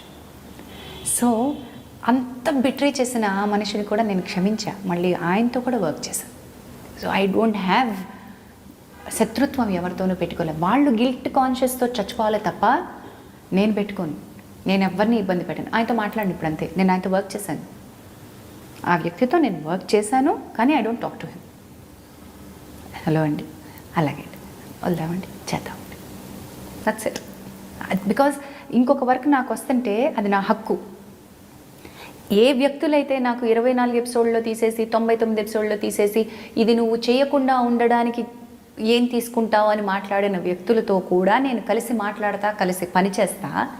కానీ వాళ్ళు అంతే డిస్టెన్స్లో, నా ఆరాలోకి రారు వాళ్ళు నా జీవితంలోకి స్పేస్ ఉండదు. But it's my work. Next if there offering me something, why should I say no? Because it's mine, అది నా హక్కు. I work for it. వీళ్ళ వల్ల నాకు ఇంకొంచెం డేంజర్స్ ఉన్నాయి. దీనివల్ల అంటే ఒక్కోసారి ఏమి మిగల్చకుండా, చాణక్యుడి నీతి ఉపయోగించాలి, శత్రుశేషం మిగల్చకుండా ఉండాలి అనేది అన్ని చోట్ల పనికొస్తుందో తెలియదు, కానీ ఒక్కోసారి అనిపిస్తుంది అది కరెక్ట్ ఏమో అని. దానివల్ల వాళ్ళ గిల్ట్ కాన్షియస్ వల్ల నేను నష్టపోయిన సందర్భాలు ఉన్నాయి. ఒక ప్రోగ్రామ్ నన్ను అనుకుందాం, ఫర్ ఎగ్జాంపుల్ ఒక పెద్ద డైరెక్టర్ చేస్తున్న షోకి ఝాన్సీ అయితే బాగుంటుంది అబ్బాయి అని అంటే, యువతలు ఉన్నటువంటి ఈ వ్యక్తికి నాతో సరైన అనుబంధం లేదుగా, నేను ఎక్కడ డబ్బులు అడుగుతానో లేకపోతే నేను ఎక్కడ ఈ విషయం అడుగుతాను, ఆవిడొద్దులేండి సార్, ఆవిడతో కొన్ని ప్రాబ్లమ్స్ ఉంటాయి, వేరే వాళ్ళని పెట్టుకుందాం. సో అది నాకు రాలా. అలా ఎన్నాళ్ళు తప్పించుకుంటారు నన్ను లేకుండా? ఎప్పటికైనా సరే నాకంటూ ఒక వర్త్ ఉంది, నాకంటూ ఒక వాల్యూ ఉంది. He has to come back to me, he needs to work with me, and that's my గెలుపు. అది నా గెలుపు కాదంటారా? నీకేం? And he came, he has to work with me, he came back to work with me. And అది నా విజయంగా భావిస్తాను. వాళ్ళ అవతల గిల్ట్ కాన్షియస్ ఉందో లేదో నాకు తెలియదు. నేను మాట్లాడిన కదా, సో నేను డబ్బులు ఇప్పుడు నాకు ఆయన డబ్బులు తిరిగి తెచ్చిచ్చినా నేను తీసుకోను. అది నా ఆత్మాభిమానం. నాకు అవసరం లేదు, ఎందుకంటే నువ్వు ఏ రోజైతే ఇవ్వాలో ఆ రోజు నువ్వు నాకు ఇవ్వలేదు. ఏ రోజైతే నాకు ఆ ప్రోగ్రామ్ అవసరం ఉందో ఆ ప్రోగ్రామ్ని మీరు ఆపారు. నన్ను ఒక్కళ్ళు కాదక్క, చాలామంది ఉన్నారు ఇలాగా చెప్పుకుంటూ పోతే. ఆ శత్రువుల లిస్ట్, కాన్సెప్ట్స్, కొంతమంది అయితే అత్యంత సన్నిహితుల్లా చుట్టుపక్కన తిరుగుతూనే ఉంటారు. కాన్సెప్ట్ పెడతాను, ఆ కాన్సెప్ట్ రాకుండా అడ్డుపడింది, అది నా కాకుండా చేసింది అత్యంత సన్నిహితులని ఈ వ్యక్తులు అని తెలిసిన రోజు ఎంత షాటర్ అవుతాం మనం. ట్రూ. సో వాళ్ళని పెంచి పోషించింది నేనా? ఈ పాముల్దా నేను పెంచి పోషించింది? వీళ్ళకి ఏమీ లేని రోజు నేనా వీళ్ళకి అండగా నిలబడింది? ఇలాంటి విలువలు లేని వ్యక్తులు కానీ బాధపడుతూ ఉంటాను. అలాగని నేను ఎవరిని నువ్వు ఇలా చేసావని చెప్పి పోట్లాడి పెట్టుకోలేదు. కానీ what is the specific reason behind it? అంటే నువ్వు ఇలాగే ఉండాలి, నేను ఇలాగే చేయదలుచుకున్నాను, వాళ్ళు ఏం చేసినా సరే నేను వాళ్ళని క్షమిస్తాను, కాకపోతే కక్ష పెట్టుకోను, నా పని నేను చేసుకుంటూ వెళ్ళిపోతాను. నాకు పని కావాలక్క, నేను I have to be in this industry. The only reason నేను ఎందుకు ఎవరినైనా సరే దూషించాలి, ఎందుకు ఎవరినైనా, this is my profession, this is my work and I'm a professional here. I'm not here to live with somebody, to have a daily. నాకే నా జీవితం నాకుంది. నా జీవితంలో వీళ్ళెవరు నా ఎమోషన్స్ని గైడ్ చేయడానికి, నా ఎమోషన్స్ని రూల్ చేయడానికి లేరు కదమ్మా వీళ్ళు. నాకు పని కావాలి. I keep my self to my work. కానీ ఇన్ ద ప్రాసెస్ నువ్వు ఇలా అందరినీ ఇగ్నోర్ చేస్తూ, లైట్ తీసుకుంటూ, పోన్లే అని వదిలేస్తూ వాళ్ళతో మళ్ళీ వర్క్ చేస్తూ పోతే నువ్వు చులకనైపోవా? అవ్వని ప్లేస్లో నేను అన్నాళ్ల పాటు ఐ కీప్ మై డిస్టెన్స్. వాళ్ళని నేను వెళ్ళి వర్క్ అడగలేదు. వాళ్ళ దగ్గరికి వెళ్ళి వర్క్ అడిగి ఏమన్నా నా డబ్బులు మీరు ఇవ్వాలని 100 సార్లు ఫోన్ చేసి గొడవ పడి ఇంటికి మనుషుల్ని పంపించి ఈ టైప్లో చేయలేదుగా. I know where to cut them off. అది చాలా బాధగా ఉంటుంది అక్క. ఎదురుగుండా మనిషి I can't tell you, of course it's not that straight, అంత తేలిక కాదు. మీరు నేను చెప్పినంత తేలిక కాదు. Of course there is an emotional turmoil behind that as well. ఊరికే పోదు. నా శాపం చాలా గట్టిగా తగులుతుందని నాకు తెలుసు. అవునా? తగిలింది ఎప్పటివరకు? చాలా మందికి తగిలి ఉంటుంది. తగిలిన వాళ్ళు చెప్పాలి, తగిలిన వాళ్ళు చెప్పాలి. ఓకే, 2 రోజుల క్యారెక్టర్ చేయించుకుని పీకేసిన వాళ్ళకి తెలియాలి ఆ శాపం. ఒక పెద్ద డైరెక్టర్, ఒక పెద్ద హీరో, 2 రోజుల క్యారెక్టర్ చేశాను, నా డబ్బులు నాకు ఇచ్చేశారు, కానీ చెప్పా పెట్టకుండా రీప్లేస్ చేసి ఇంకొక వ్యక్తితోటి అది షూట్ చేయించుకుంటే అది అవమానం అంటాను నేను ఆర్టిస్ట్కి. సో తగిలింది, బాగా తగిలింది దానికి. అవునా? మామూలు దెబ్బ తగలలేదు, ఇప్పటివరకు కోలుకున్నంత దెబ్బ తగిలింది, తిరిగి మళ్ళీ లేవలేనంత దెబ్బ తగిలింది. నా వల్ల అనట్లేదు, అఫ్కోర్స్ వాళ్ళ సినిమాలో దమ్మలేదు కాబట్టి వాళ్ళు లేవలేకపోయారు. అయితే ఝాన్సీ, ఒక విషయం చెప్పు. ఇప్పుడు ఇవన్నీ చెప్పుకుంటే చావు కదా, ఒక పెద్ద షో, నువ్వు గత కొన్ని ఏళ్ళుగా చేస్తున్న ఒక షో, నువ్వు ఇంకా కరెక్ట్గా ఇంకొక గంటలో షూట్ ఉందనగా నువ్వు స్టూడియోకి వెళ్ళావు. నీ ముందరే షూట్ జరుగుతుంది వేరే యాంకర్తో. జరిగింది, ఇది మీకు తెలుసు? అదే అంటున్నాను, నాకు తెలుసు దాని గురించి, అందుకే అడుగుతున్నాను. ఏంటా ప్రోగ్రాము, ఎవరు? Very early days of my career, post box number 1562 అని జెమినీ టెలివిజన్కి ఒక షో చేసేవాళ్ళం, ఉత్తరాలు రాస్తూ ఫీడ్బ్యాక్ తీసుకుంటూ. అప్పటికి శాటిలైట్ కొత్త, ప్రోగ్రామ్స్కి మన ఉత్తరం ప్రేక్షకుల ఉత్తరం టెలివిజన్లో చదువుతున్నారు అంటే ప్రేక్షకులకు ఒక థ్రిల్లు. అది గొప్ప ప్రోగ్రామ్ అప్పటికి. ఇప్పుడు అఫ్కోర్స్ కాకపోవచ్చు, ఇప్పుడు ఆడియన్స్ని వర్త్ వాల్యూ ఏం లేదు కాబట్టి ఎవరు మాట్లాడకపోవచ్చు. ఇప్పటిలాగా ఫోన్స్ లేవు, కమ్యూనికేషన్కి ఏం లేదు. ఫలానా టైం నేను షూటింగ్కి వెళ్ళాలి, నేను నా టైంకి నేను వచ్చేసాను. కట్ చేస్తే there was somebody else who shooting, నా ప్లేస్లో కూర్చొని ఉత్తరాలు చదువుకుంటూ. సరే, వాట్స్ హ్యాపెనింగ్? అండ్ ఈ టీం అంతా నాకు బాగా కావాల్సిన వాళ్ళు, ఆప్తులు, ఎంత దగ్గర వాళ్ళో చెప్పలేను. ఇలా ఎందుకు చేశారు అంటే అనుకున్నాను, నాన్న చేంజ్ ఉంటే బాగుంటుంది, చేంజ్ ఉంటే బాగానే ఉంటుంది, నాకు తెలియాలి. అప్పటి నుంచి నేను పెట్టుకున్న ఫిలాసఫీ. అఫ్కోర్స్ నేను కూడా చాలామందికి కార్యక్రమాలు సక్సీడ్ చేశాను. ధర్మవర సుబ్రహ్మణ్యం గారు చేసిన ఒక ప్రోగ్రామ్ని నేను మళ్ళీ తిరిగి కంటిన్యూ చేశాను. జగపతి బాబు గారు కోంటే కోటి చేస్తే దాని తర్వాత నేను కంటిన్యూ చేశాను. ఇక్కడ నేను నేర్చుకున్న విషయాలు ఏంటంటే, ఆ ఎపిసోడ్ దెబ్బతో నేను నేర్చుకున్న విషయం ఏంటంటే, బాధే నాకు కాదు. అప్పుడు I was very young, I must be 17 or 18 at that point of time. చాలా బాధపడ్డా. తర్వాత నేర్చుకున్న విషయం ఏంటంటే, ఇలాంటి నాకు అవకాశాలు మళ్ళీ వచ్చినప్పుడు సంబడి సక్సీడింగ్ మీ, నేను ఎంత బాధపడ్డానే, దానికి ఒక స్మూత్ ట్రాన్సిషన్ లేదే. నేను ఆ వ్యక్తికి, సార్ మీకు చెప్పారా, నా వరకు వచ్చింది, మీకు చెప్పారా, మీకు తెలుసా, నన్ను ఇది అడుగుతున్నారు, నేను చేస్తున్నా, మీకు చెప్పారా, మీ పర్మిషన్ తీసుకుని నేను చేస్తా అన్నంత అమాయకురాలని కాదు. మళ్ళీ ఓకే, నాకు ఆఫర్ వచ్చింది, మీకు చెప్పారా లేదా, అది చెప్పాలి. అట్లీస్ట్ ఇంటిమేట్ చేయాలన్నది ఒక సంస్కారం. మీకు ఇది ఇంటిమేట్ చేశారా లేదా, నా వరకు వచ్చింది, తెలిస్తే ఫైన్, సరే ఇది థ్యాంక్ యూ అండి, మీ బ్లెస్సింగ్స్తో నేను చేస్తాను. పిల్లలు పిడుగులు అలాగే మనోగారి దగ్గర నుంచి శాండ్విచ్ ఎక్స్పర్ట్ని, ఏ రీజన్ వల్ల వాళ్ళు మారుద్దాం అనుకుంటున్నారో నాకు అనవసరం కదా. అవును, టీఆర్పీ బాలేక, ప్రైజ్ ఎక్కువైందనా, టైం బ్యాండ్ బాలేక, ఫీమేల్ యాంకర్ కావాలనుకున్న, ఏ రీజన్ వల్ల వాళ్ళు మార్చారు అనేది నాకు అప్రస్తుతం. అది అవతల వాళ్ళకి. అంటే నన్ను మార్చేసి ఇంకోళ్ళు పెట్టుకుంటున్నారు అనుకోండి, అప్పుడు నాకు కావాలి, నన్ను ఎందుకు మారుస్తున్నారు అని నేను అడగాలి. నన్ను ఎందుకు పెట్టుకుంటున్నారు అని నేను అడగకూడదుగా. కరెక్ట్. సో నన్ను పెట్టుకుంటున్నప్పుడు నా వర్త్ ఏదో గుర్తించి పెట్టుకుంటున్నారని నేను గర్వంగా ఫీల్ అయ్యి అక్కడికి వెళ్తాను. సో వీళ్ళందరితోటి నేను ముందు మాట్లాడి, ధర్మవరపు సుబ్రహ్మణ్యం గారి దగ్గర నుంచి, I'm not able to recollect the name of the show, but మధ్యాహ్నం బ్యాండ్లో చాలా గొప్ప ఎక్స్పీరియన్స్ నాకు. అది విక్రమ్ గారితో మాట్లాడుతున్నాయి. అది it's an interview show, but వాళ్ళకి తెలియకుండా వాళ్ళ జీవితంలోంచి సర్ప్రైజ్ ఎలిమెంట్స్ని తీసుకొచ్చి కూర్చోబెట్టిన షో. జగపతి బాబు గారి దగ్గర నుంచి కోంటే కోటి. Of course that was a bitter experience I suppose for Jagapathi Babu గారు, ఎందుకంటే ఆయనకి చాలా అనుబంధం ఆ షో తోటి. And he was not willing to let go of the show and he wanted, అది అనుబంధం ఉంటుంది కదా, ఇది నా షో, నా బ్రాండ్ అనేది. That was slightly bitter with him.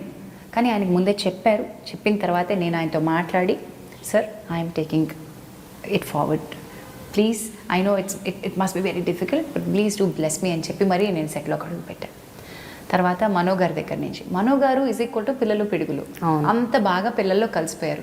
ఎందుకు ఆయన్ని మారుస్తున్నారు అని నేను అడగలేదు, నన్ను అడగాల్సింది కాదు. ఆయనకి ఫస్ట్ ఫోన్ చేశారు, సార్ మీకు చెప్పారా, అప్పుడే నేను ఒప్పుకున్నాను. సార్ మీకు చెప్పే ఉండుంటారా, ఇలా నాకు ఫోన్ చేశారు అంటే, నిన్ను పెట్టుకుంటున్నారని తెలియదు కానీ రా, నన్ను తీసేశారని నాకు తెలుసు అన్నారు ఆయన ఒక జెంటిల్మెన్. సో ఎందుకు ఏంటి మాట్లాడుకోలేదు. Of course they wanted a female anchor. అలాగే అవసరాల శ్రీనివాస్ ఛాంపియన్ చేస్తున్నారు. దాని తర్వాత సీజన్ నేను చేశాను. ఇన్ఫ్యాక్ట్ దానికంటే ముందు సీజన్ నేనే చేశాను. ఒరిజినల్ సీజన్ స్టార్టింగ్ సీజన్ నేను చేశాను. తర్వాత ఎప్పుడో 3-4 సంవత్సరాలకు ఇంకో సీజన్ శ్రీని చేశారు. శ్రీని తర్వాత మళ్ళీ నేను చేశాను. ఆ తర్వాత సీజన్ నేను లేను, ఇంకొక మేల్ యాంకర్ చేస్తున్నాడు, ఇప్పుడు బాలాదిత్య చేస్తున్నాడు. ఆ తర్వాత సీజన్ ఇంకెవరో ఉంటారు. దట్ సీజన్కి యాంకర్ మార్పు wheel understand. But still anchor మారి నాకంటే ముందు శ్రీనివాస్ చేశారనుకో, నేను I called Srini, I make sure that he knows it. అక్కడ ఈ గేమ్ బాగా వాడారు. శ్రీనికి తెలుసో తెలీదో, ఆయన చుట్టూ ఉండేటువంటి ఇప్పుడు నేను రాకూడదు అనుకునే బ్యాచ్తో నేను పనిచేశాను అనమాట. అక్కడ నెక్స్ట్ సీజన్ వాళ్ళు నన్ను ఫేస్బుక్లో డిగ్రేడ్ చేశారమ్మా. అసలు నన్ను ఇంటర్నెట్లో సోషల్ మీడియాలో వాళ్ళు వాడారు చూడండి, వాళ్ళ పదము వాళ్ళ పదజాలము.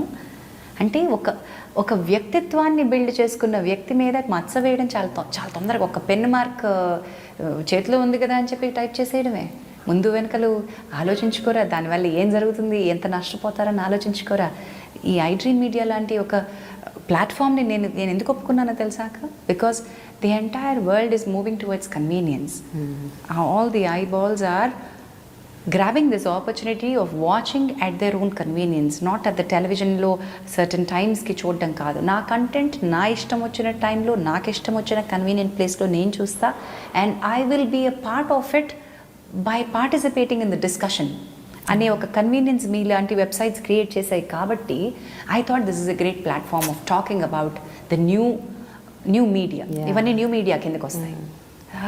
ఐ ఫీల్ వెరీ, అంటే ఐఎమ్ ప్రౌడ్ దట్ న్యూ మీడియాలో అందరినీ ఇన్వాల్వ్ చేశారు, ఫీడ్బ్యాక్కి ఛాన్స్ దొరికింది. కానీ అట్ ద సేమ్ టైం గ్రూపిజంకి ఒక రకమైనటువంటి బ్లేమ్, నేమ్ అండ్ షేమ్, ఈ బ్లేమ్ గేమ్లు చాలా ఎక్కువైపోయాయి. ఇందులో తెలియకుండానే మనం రాజకీయాల్ని ప్రమోట్ చేస్తున్నాం, దీనిలో తెలియకుండానే కుల రాజకీయాల్ని ప్రమోట్ చేస్తున్నాం. ఇక్కడ బాధేస్తుంది నాకు. So the best way is to ignore, because the moment you start talking about it, దాని గురించి అనవసరమైన చర్చ మొదలవుతుంది.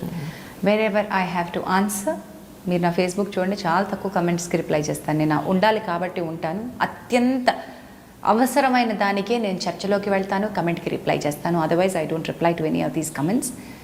నచ్చలేదు అంటే నాదైతే కనుక నేను డిలీట్ చేస్తాను. పబ్లిక్ స్పేస్లో పెడతారమ్మా జనం, అలాంటి వాళ్ళని నేను కౌంటర్ చేయదలుచుకోలేదు. కానీ I want make a request to them that when you are posting a comment, కావాలని కనుక మీరు కించపరిచే రకమైన మీ అభిప్రాయం కనుక క్రిటిసైజ్ చేసే హక్కు ప్రతి ఒక్కరికి ఉంది. ఒపీనియన్స్ జనరేట్ చేయొచ్చు. ఇప్పుడు ఫలానా షో నువ్వు బాగా చేయలేదు, లేకపోతే నువ్వు సరిగ్గా చేయలేదు, నాకు నచ్చలేదు, అలాంటివి okay. But the talk about your physical, physicalness, నువ్వు ఎలా ఉంటావు, నువ్వు దానివల్ల అంటే నేను చెప్పాలనుకుంది ఒకటే, దానివల్ల ప్రేమక్క కాన్ఫిడెన్సో ఝాన్సీ కాన్ఫిడెన్సో మీరు కిందకి లాగలేరు. నా కాన్ఫిడెన్స్ కేవలం ఒక మాటతో పడిపోయేదైతే ఈ పాటికి ఈ సామ్రాజ్యం కూలిపోయి ఉండేది. కరెక్ట్. ఈ సామ్రాజ్యానికి నేను తిరుగులేని సామ్రాజ్యాన్ని నేను ఈ సామ్రాజ్యం బిల్డ్ చేసుకున్నాను. నేను మీ మాటల వల్ల నేను పడను, కుప్ప కూలదు. అండ్ మాయా యాంజెలోస్, మీరెంత ట్విస్టెడ్ బిట్టర్ లైఫ్ చెప్పండి, you can't pull me down అంటది. That's my favourite. ఆ poetry each time that I'm very low, ఒక్కసారి మాయా యాంజెలోది ఆ పోయిటరీ చూసుకోండి, ఐ విల్ స్టిల్ రైజ్ అంటది ఆవిడ. ఐ విల్ స్టిల్ రైజ్ అనే ఆ పోయిటరీ నాకు బలం. I'm there. But I want they should be some change. ఎంతైతే ఈ బాగా ఇష్టపడే గ్రూప్ ఒకళ్ళు ఉంటారు, గ్రూప్ అన్నాం, ఇష్టపడే వాళ్ళు ఉంటారు, వాళ్ళు ఎక్కడికి పోయారు? వాళ్ళ వాయిసెస్ ఏమైనాయి? ఎవరో body shaming, costume shaming or మాట దీనికి సంబంధించి మాట్లాడితే అది తప్పు అని తెలిసిన వాళ్ళందరూ ఎక్కడున్నారు? వాళ్ళెందుకు బయటికి రారు? ఎవడైతే దీన్ని అడ్డదిడ్డంగా వాడుకుంటున్నాడో వాడిని కౌంటర్ చేయడానికి మంచితనం కూడా అంతే స్థాయిలో పైకి రావాలి. చెడు ఒక్కటున్నా కనిపించిపోద్ది, మంచి 100 ఉన్నా కనిపించదు. ఈ మంచితనం కనిపించాల్సిన రోజులు రావాలి అని నమ్ముతాను. Yes, make use of it. Start typing, start using, give your feedback. If you don't like vulgar comedy, why don't you put it up there? Why do you go and give them TRPs? Why do you go and give them likes and hits?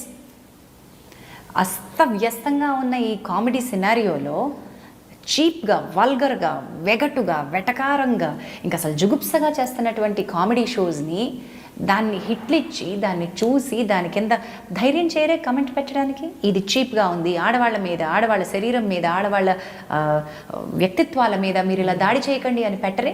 పోనీ ఆడవాళ్లే కాదు, మగవాళ్ళల్లోనే ఉన్నటువంటి కొన్ని వ్యంధత్వం మీద ఎన్నా, night blindness మీద జోకులా, అంటే వ్యక్తి disability మీద జోకులా, వీటి మీద మరి మాట్లాడరా ఎవరో జనాలు? అవి మాట్లాడరు. అవి ఎందుకు మాట్లాడరు? పాజిటివిటీ కోసం వెతుక్కునే వాళ్ళు 100 మంది ఉన్నారుగా. రండి బయటికి మాట్లాడండి మీరందరూ కూడా. This is our time. People like us should start talking అని నేను ఇప్పుడు నమ్ముతున్నా. ఇక్కడ అనుకుంటా నా ఫైర్ బ్రాండ్నెస్ కనిపించేది. అందుకే జనం నాతోటి జెల్ అవ్వలేరు. మాట్లాడండి అంటాను నేను. సో ఝాన్సీ, మాట్లాడటం అన్నది ఓకే, మాట్లాడితే మళ్ళీ మీరు అన్నట్టు చర్చకు దారితీస్తుంది, డిబేట్ మొదలవుతుంది. వాళ్ళిద్దరు కూడా ఒక వ్యక్తి గురించి మాట్లాడతారు, వేరే వ్యక్తి గురించి. ఇప్పుడు నువ్వు నేను ఒక షో చేస్తే, ఒక ఇంటర్వ్యూ ఇస్తే, కింద వచ్చే కామెంట్స్ నీ గురించి రాసినప్పుడు, వేరే నిన్ను సపోర్ట్ చేసే వ్యక్తి అది కాదు అని ఒక పెట్టినప్పుడు, మళ్ళీ ఇంకో వ్యక్తి అదే అన్నప్పుడు, వాళ్ళిద్దరూ డిబేట్ చేసేది నీ గురించి. ఎగ్జాక్ట్లీ. నేనేమంటానంటే నేను కూడా అందులో పార్టిసిపేట్ చేయొచ్చు, చెప్పలేను. If I want to join, I will join. The day that I want to join, of course I will have to speak out అనుకుంటే నేను మాట్లాడతా. చర్చ ఎప్పుడు మంచిదే. ఎప్పుడు కూడా ఈ blame game or shaming one side ఉంటేనే ప్రాబ్లం. దాని గురించి చర్చిస్తే నీకు ఆటోమేటిక్గా మంచి మిగులుతుంది, చెడు వెళ్ళిపోతుంది. Truth behind it will be elevated only with a discussion. Come for the discussion. కూర్చోబెడదాం రండి, అది good or bad, let's talk about it. అంత ధైర్యం లేదా మనకి మాట్లాడడం? ఎందుకు మాట్లాడదాం? I don't mind talking. Cyber crime departments కూడా ఏం చేయలేకపోతున్నాయి ఈ విషయంలో. సైబర్ క్రైమ్ ఇంకా చాలా లూజ్గా ఉంది అక్క. ఇంకా టైటన్ చేసుకోవాలి మనం. సైబర్ క్రైమ్ నిజంగా సీరియస్గా వ్యక్తికి డ్యామేజ్ జరిగితే తప్ప రాదు. ఇలా ఓవరాల్గా జరుగుతున్నటువంటి పబ్లిక్లీ ఓరల్ అబ్యూస్కి పెద్దగా ఐ కాంట్, ఏది నేను అబ్యూస్ అని డీమ్ చేయను అని అడుగుతుంది. పరిధి చాలా విశాలం, చేతులు చాలా పెద్దవి, కాకపోతే ఇంకా లూజ్ ఎండ్స్ చాలా ఉన్నాయి. అవన్నీ టైటన్ చేసుకోవడానికి ఇంకొంచెం టైం పడుతుంది. ఎగ్జాక్ట్ డిమార్కేషన్ కూడా లేదు వాట్ ఈస్ అబ్యూజ్ అని. అది ఎంతసేపటికి చట్ట పుస్తకాల్లో ఉంది. కానీ as long as I'm comfortable with dealing with abuse, it's fine. ఇప్పుడు తనిష్ట అనే ఒక యాక్ట్రెస్ పాస్ట్ అనే సినిమా గురించి మాట్లాడినప్పుడు ఆవిడ రంగు గురించి ఒక కామెడీ షోలో చేసిన వెధవ కామెంట్స్కి ఆవిడ కూర్చున్నంత వరకు కూర్చోగలిగింది. ఇంకా సహించలేను అనుకున్న మూమెంట్లో షీ గాడ్ అప్ కదా. Correct. She said, I'm not going to take this bullshit, and she resorted to her Facebook or to social media.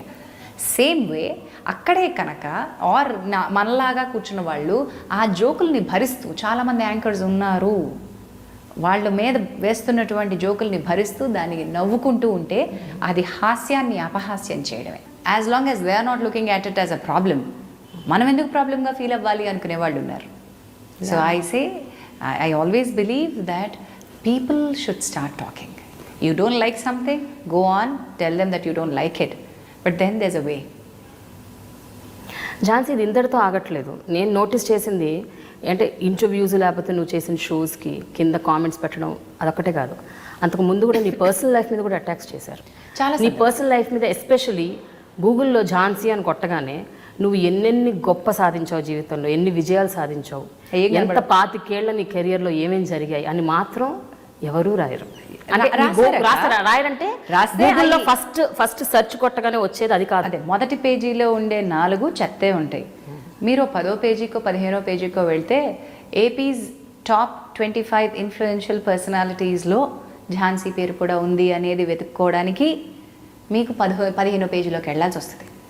ఝాన్సీకి 8 Nandi అవార్డులు వచ్చాయని తెలుసుకోవడానికి మీరు 10వ పేజీలోకి వెళ్ళాల్సి వస్తుంది. ఈవిడ ఫైర్ బ్రాండ్గా చేసిన షోస్ ఇవి, ఈవిడ సమాజానికి పనిచేసినవి ఇవి అని తెలుసుకోవడానికి ఇంకో 15-20 తెలుసుకోవాలి. నిజంగా నేనంటే ఇంట్రెస్ట్ ఉన్నవాడు మాత్రమే తవ్వి తీసి వెతుక్కుని అలాంటివి వెతుక్కుంటాడు. కానీ కావాల్సిన చెత్త కోసం వెతుక్కునే వాళ్ళు ఉంటారు కదా, వాళ్ళకి కావాల్సింది వాళ్ళు ఎక్కువ సార్లు చూసింది అది ముందు పేజీల్లోకి వస్తుంది. మరి జనం నా గురించి చూసిన చెత్త ఏంటయ్యా అంటే, నేను ఫలానా వాడితో ఉన్నానని, లేదా ఫలానా హీరోతో నాకు అఫైర్ ఉందని, లేదా నేనే పోలీస్ రేడ్లోనో దొరికాను అని. దొరికితే మరి నేను ఈ పాటికి బిహైండ్ ద బార్స్ ఉండాలి. నా వ్యక్తిత్వం గురించి అది రాసిన వాడెవరో నాకు తెలుసు, రాయించిన వాడెవరో తెలుసు, రాయించిన ఉద్దేశము తెలుసు. So I request all my audience, me truth వాళ్ళకి తెలియక్కర్లేదు, ఇది నిజమని నమ్మక్కర్లేదు. వాళ్ళు ఒక్క వెబ్సైట్ రాస్తే గుడ్డిగా 100 వెబ్సైట్లు రాసే రోజులు ఇవి. పైగా కాపీ పేస్ట్ మరీ చేసి రాస్తారు. ఎవడు వాడి రీసెర్చ్ వాడు చేసుకుని రాసే వెబ్సైట్లు లేవు. ఇలా మీరు కూర్చోబెట్టి మాట్లాడినట్టు ఎన్ని వెబ్సైట్లు ఉన్నాయి? ఎవరు ఇంటర్వ్యూలు చేసుకుంటారు? ఏమండి మీరు ఇది అనుకుంటున్నారా, ఈజ్ దిస్ ట్రూ అని చెప్పి ఒక్క జర్నలిస్ట్ ఫోన్ చేసి మన సైడ్ వర్షన్ రాసేటువంటి రోజులు ఉన్నాయా? లేవు. So web journalism is just cut copy paste. Don't believe all of that. ఒక్కడ బుల్షిట్ రాస్తే ఇంకోటి ఆ బుల్షిట్ని కంటిన్యూ చేస్తాడు, ఇంక్లూడింగ్ ఫోటోగ్రాఫ్స్. ఎవ్రీథింగ్ ఇక్కడ ప్లెగరిజమే ఉంటుంది.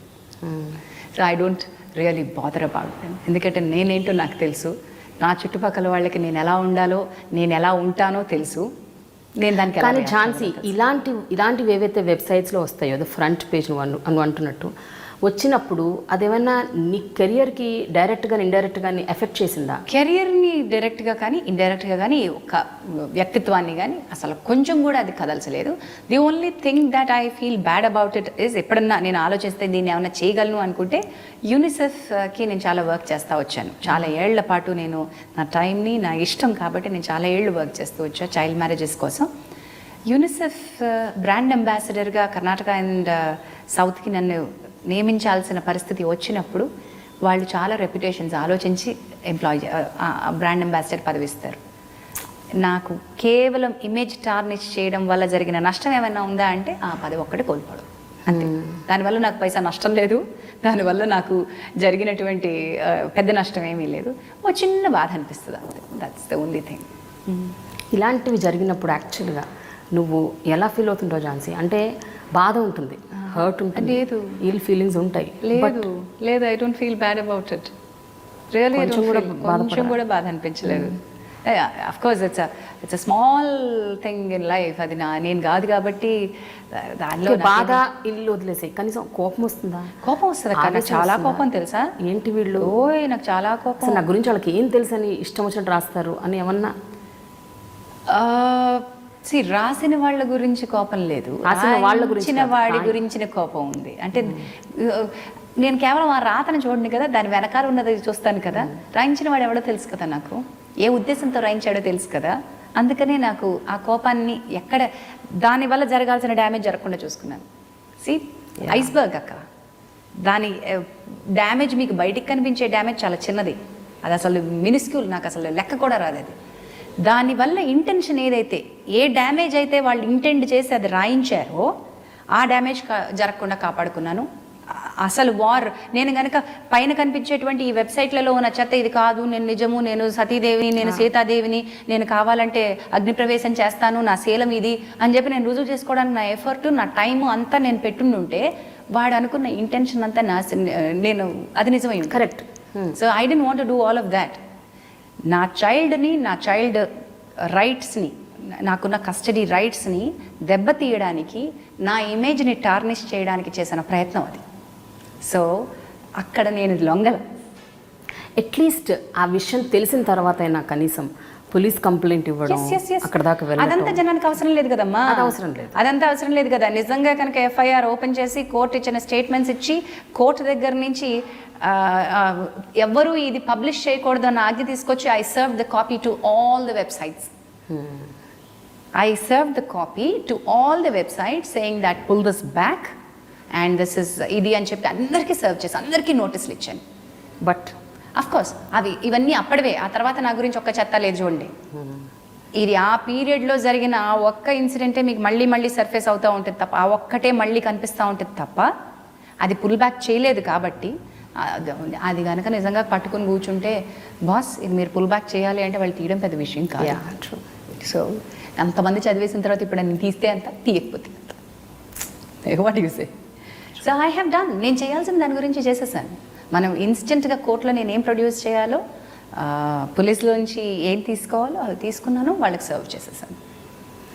ఝాన్సీ, ఇక్కడ నేను ఉమెన్ మ్యాన్ అని నేను మాట్లాడట్లేదు, బట్ ఒక వ్యక్తిగా ఇన్నేళ్ల నీ కెరియర్లో అప్స్ అండ్ డౌన్స్ చూసావు, డిస్క్రిమినేషన్ చూసావు, ఈ రకంగా ప్రోగ్రామ్ నువ్వు చేయబోయిన ప్రోగ్రామ్ ఇంకెవరో చేయటం, నీకు రావాల్సిన పేమెంట్ టైంకి రాకపోవటం, ఇలాంటి బ్యాక్ స్టాబింగ్స్ జరిగాయి.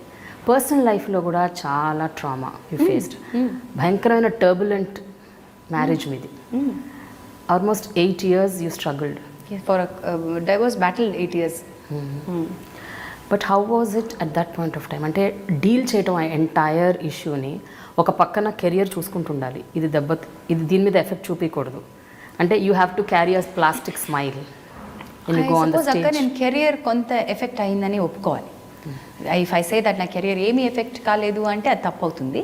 కొంత ఈ డివోర్స్ బ్యాటిల్ అయ్యేంత వరకు నా కెరియర్ చాలా మటుకు ఎఫెక్ట్ అయింది. బికాజ్ తెలియకుండానే ఒక రకమైనటువంటి దుష్ప్రచారం చుట్టుపక్కల జరుగుతున్నప్పుడు, ఒక నెగటివిటీ మన చుట్టూ ఉన్నప్పుడు కొంత కెరియర్ ఇబ్బంది పడ్డాను. ఆ టైంలో కంటెంపరీస్ కొంతమంది అందేసుకున్నారు. అందుకున్న తర్వాత వేరే దగ్గర మనం 4 చేతులతో ఇంకో చోట యుద్ధం చేస్తున్నప్పుడు ఇక్కడ కూడా పరిగెట్టుకుంటూ యుద్ధం చేయలేం కదా. ఆ రేస్లో కొంచెం వెనకబడ్డ మాట వాస్తవమే. దానివల్ల నాకేమీ నష్టం జరగలేదు. నేను ఎప్పటికప్పుడు యాక్సెప్ట్ అకామిడేట్ బాడీలో ఉన్నాను కాబట్టి నాకు తెలిసి పెద్దగా నష్టం జరగలేదు. But yes, it was a turbulent time. నేను ఏ రోజు బ్యాలెన్స్ కోల్పోలా. నేను ఏ రోజు ఒక్క మాట ఎక్స్ట్రా మాట్లాడలేదు. నేను ఎవ్వరి మీద భుజాల కోసం పడి ఏడవలేదు. ఏ భుజం మీద పడి ఏడవలా. That's it, that's me. నేను స్ట్రాంగ్గానే ఉన్నా. నేను బయటకు వచ్చి నా డర్టీ లినెన్ పబ్లిక్లో వాష్ చేయాలని అనుకోలేదు. ఏ రోజు కూడా నేను నోరు విప్పి నాకు జరిగిన అన్యాయం ఇది, నా జీవితంలో ఇలా అయింది అని నేను ఎప్పుడు ఏడవలేదు. నాకు మీరు సాయం చేయండి అని ఏ పెద్దవాళ్ళ దగ్గరికి వెళ్ళలేదు. నేనేమి చేయాలనుకున్నానో దానికి మార్గాన్ని నేనే ఎంచుకున్నాను. నాకేం కావాలనుకున్నానో అది నేను ఆ దారిలోనే వెళ్ళాను. ఇందులో చాలామంది ఇన్వాల్వ్ అయ్యి ఉంటారు, అయ్యారు కూడా. మేము సేవియర్స్గా వస్తాం, మేము మాట్లాడతాం, మేము మీడియేటర్స్గా వస్తామని యాటిట్యూడ్ పక్కన పెడితే వాళ్ళకి పర్స్పెక్టివ్ లేదు. అంటే నేను అనుకుంటున్నటువంటి నా సంతోషకరమైన జీవితాన్ని వాళ్ళు నిర్వచించడం నాకు నచ్చల. నా సంతోషము, నా జీవితము నేనే నిర్వచించుకుంటాను.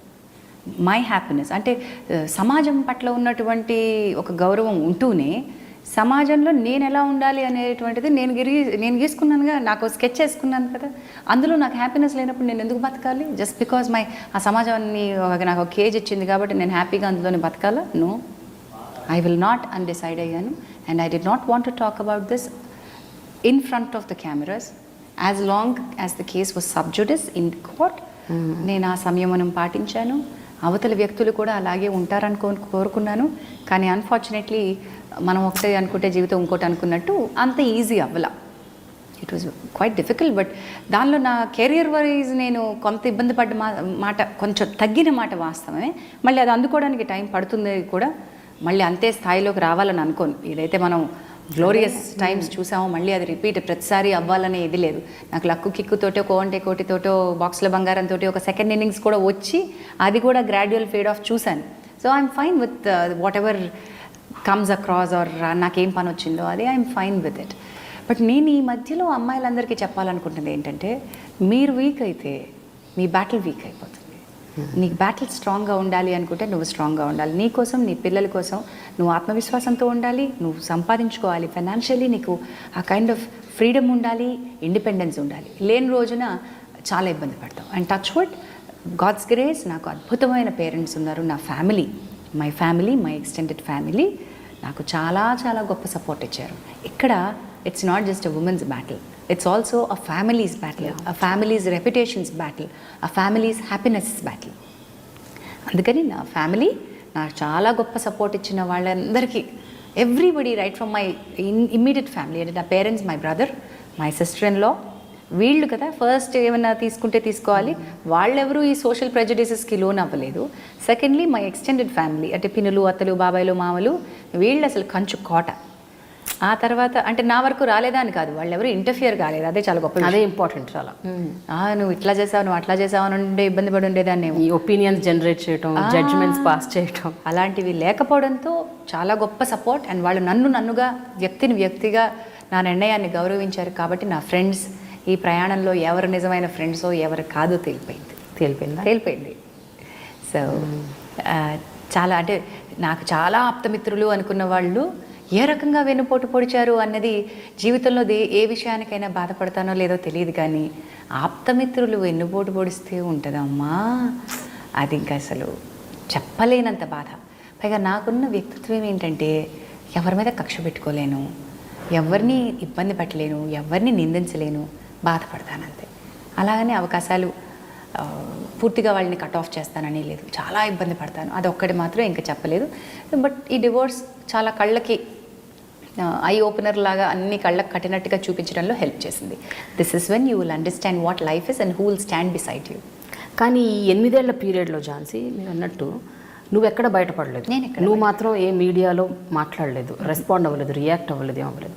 బట్ అటు సైడ్ నుంచి వస్తున్న ప్రతి ప్రెస్ కాన్ఫరెన్స్ అవ్వచ్చు, మీట్ అవ్వచ్చు, ప్రెస్ కవరేజ్ అవ్వచ్చు, అటువైపు నుంచి వచ్చిన వర్షన్స్ని కనీసం ఆ వర్షన్స్కి రెస్పాండ్ అన్న అవ్వాలని అనిపించలేదా ఇప్పుడు? అది కరెక్ట్ కాదు. ఓకే, రెండు విషయాలు ఉన్నాయి ఇందులో. నీ అంతటా నువ్వు రావటం వేరు, ఒకళ్ళు వచ్చిన తర్వాత అది ఖండించడం వేరు. కనీసం ఆ రెస్పాన్స్ అన్న ఉండాలి కదా. The two things in this involved. ఏ వ్యక్తి అయితే ఈ ప్రెస్ కాన్ఫరెన్స్ హోల్డ్ చేస్తున్నారో ఆ వ్యక్తి ఇదే ముక్క నేను కాదు, నేను ఎలా అనుకుంటున్నాను అని చెప్పే ముక్క చెప్పాల్సిన చోట చెప్పలేదు. అంటే కోర్టుకు వచ్చి వాదించాల్సిన చోట వాదించలేదు. కరెక్ట్? బ్యాటిల్ నాతో జరగాలి, నాతో ఎంచుకోలేదు అతను. అక్కడ మాట్లాడాల్సిన ఆ విషయాలు మీడియాని ఎంచుకున్నాడు, కేవలం జనానికి చెప్పాలి అనుకున్నాడు. ఇక్కడ ఈ మీడియా కానీ, విన్న జనం కానీ, ఉన్నటువంటి పబ్లిక్లో ఉన్న ఒపీనియన్స్ కానీ నన్ను ఈ ఇష్యూని ఏమన్నా సాల్వ్ చేయగలవా? అది వాళ్ళకి కావాల్సింది కేవలం ఒక ఇంట్రెస్ట్ జనరేట్ చేయడం, సెన్సేషనలిజం తెచ్చుకోవడం, టీఆర్పీలో లేకపోతే వాళ్ళకి కావాల్సిన రేటింగ్స్లో తెచ్చుకోవడం. అలాంటప్పుడు నాకు అక్కడ లాభం ఏంటి? నేను అది కౌంటర్ చేసినా వాళ్ళకి నేను. కానీ కోర్టులో 4 గోడల మధ్య జరిగిన ఒక ఏదైతే డిస్కషన్ ఉంటుందో, హియరింగ్ ఉంటుందో, అది జనాలకు అవసరం లేదు. జనానికి ఏం కావాలి? మాట్లాడరు. జనానికి ఏం కావాలి? What the damage should what has to happen has happened. నేను చెప్పేది ఏంటంటే, నేను ఎందుకు చలనం లేకుండా నన్ను అది ఎందుకు కదిలించలేకపోయింది, నేను ఎందుకు ఇవ్వదలుచుకోలేదు నా పాయింట్ ఆఫ్ వ్యూ అంటే, నా పాయింట్ ఆఫ్ వ్యూ నేను చెప్పాల్సింది కోర్టులో, నేను రుజువు చేసుకోవాల్సింది, నాకు జరిగిన కష్టమో నష్టమో రుజువు చేసుకోవాల్సింది కోర్టులో, నాకు కావాల్సిన రిలీఫ్ పొందాల్సింది కోర్టులో. నేను ఇక్కడ చేసే లాభం ఏంటి? So I don't want to talk about it here in public.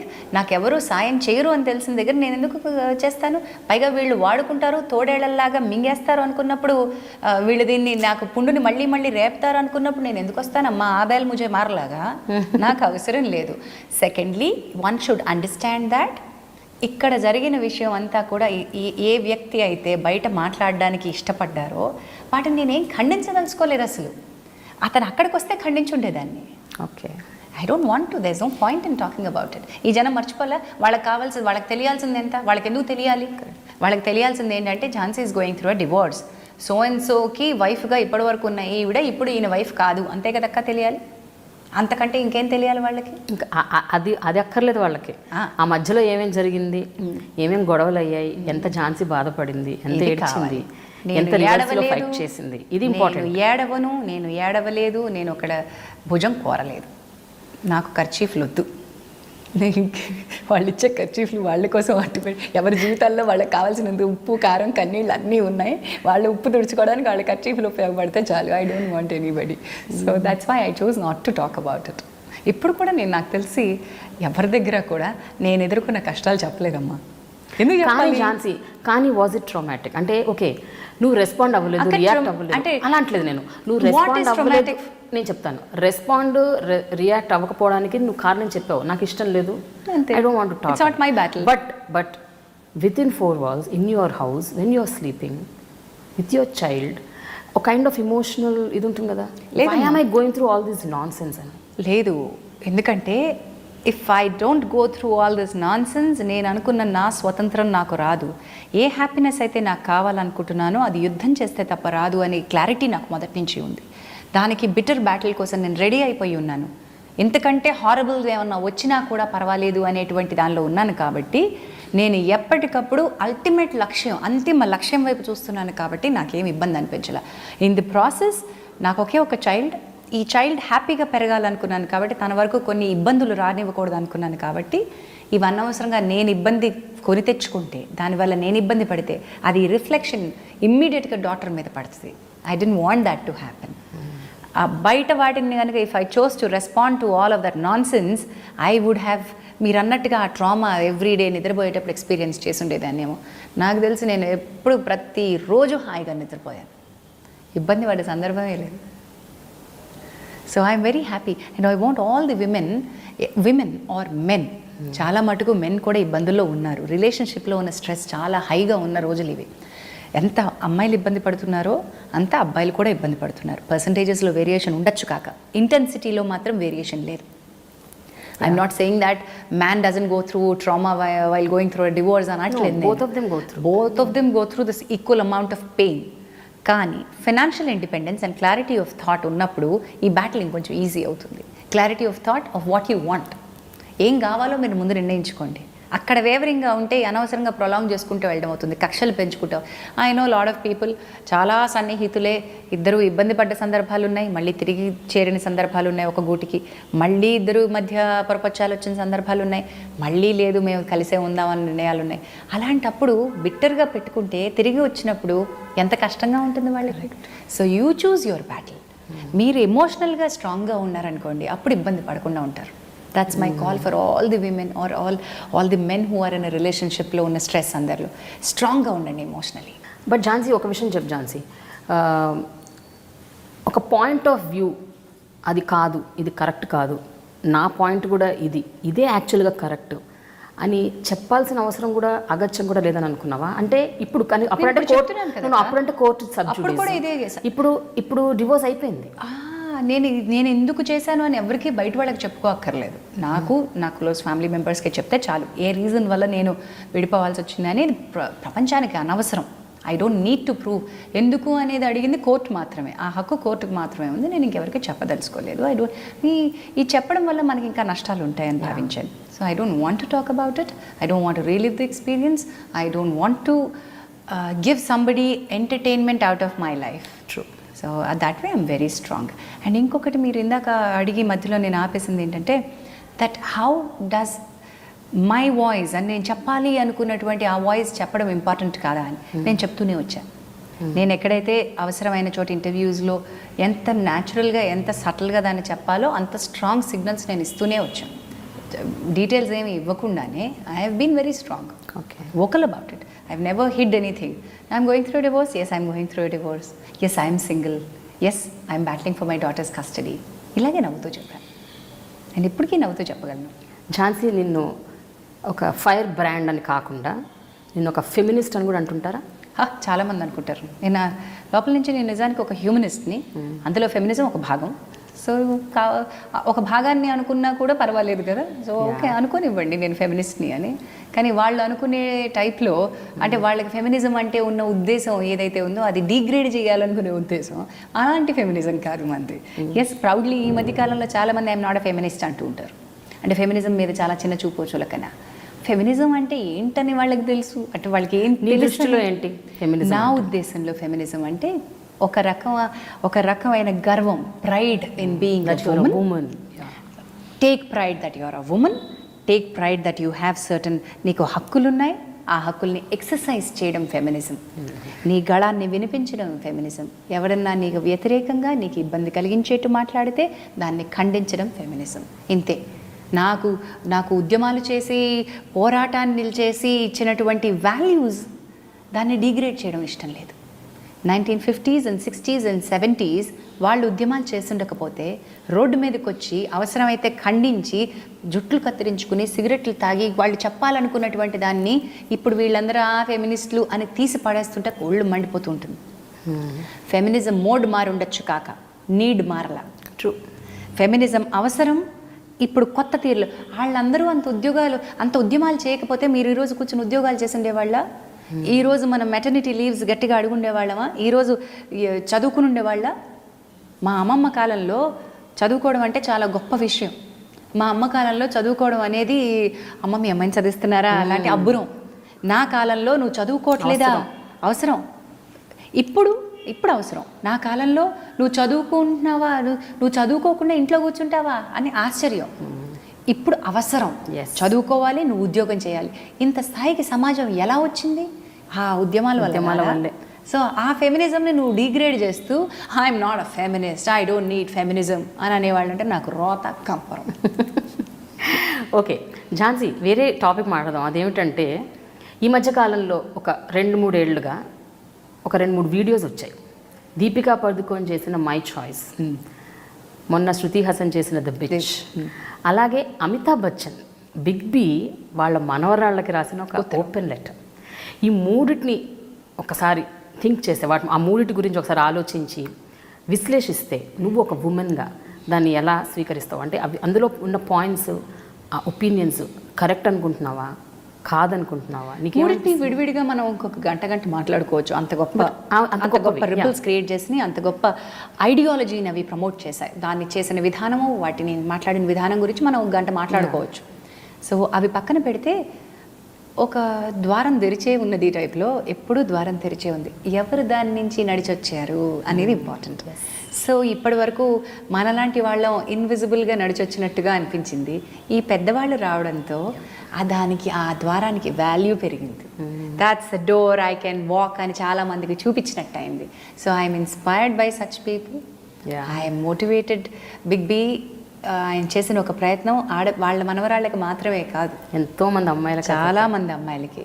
My choices ద్వారా దీపిక పడుకొని చేసిన దాన్ని ఎడా పెడా బ్యాక్లాష్ చేసిన వాళ్ళు, దాన్ని తిట్టిపోసిన వాళ్ళు, ఇది కాదు ఇలా మాట్లాడకూడదు అనే వాళ్ళు చాలామంది ఉన్నప్పటికీ ఎంతమంది అంతకుముందు ఆ ద్వారం నుంచి నడిచి వచ్చారు.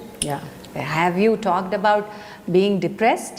Have you talked about mental stress? Have you talked about attempting a suicide? No. Deepika Padukone I think సెలబ్రిటీస్లో ఒక ఐకన్. ఆమె బయటకు వచ్చి అంటే ఈ పాయింట్ మాట్లాడడంలో లెట్ మీ టాక్ అబౌట్, చనిపోయాడు, మన మధ్యలో లేడు, ఉదయ్ కిరణ్. నా షోలోనే నేను 2 సార్లు ఉదయ్ కిరణ్ గారిని రమ్మన్నాను. నాకు చాలా బాధాకరమైన విషయం ఏంటంటే టెండెన్సీ ఉండి రిపీటెడ్గా మళ్ళీ ఆ ప్రయత్నాలు చేస్తూ దాన్ని యాక్సెప్ట్ చేసి this is what I had gone through, I don't want anybody to go through this అని చెప్పినటువంటి వ్యక్తి అల్టిమేట్లీ మళ్ళీ అదే డిప్రెషన్కి, సూసైడ్కి బలైపోయాడు.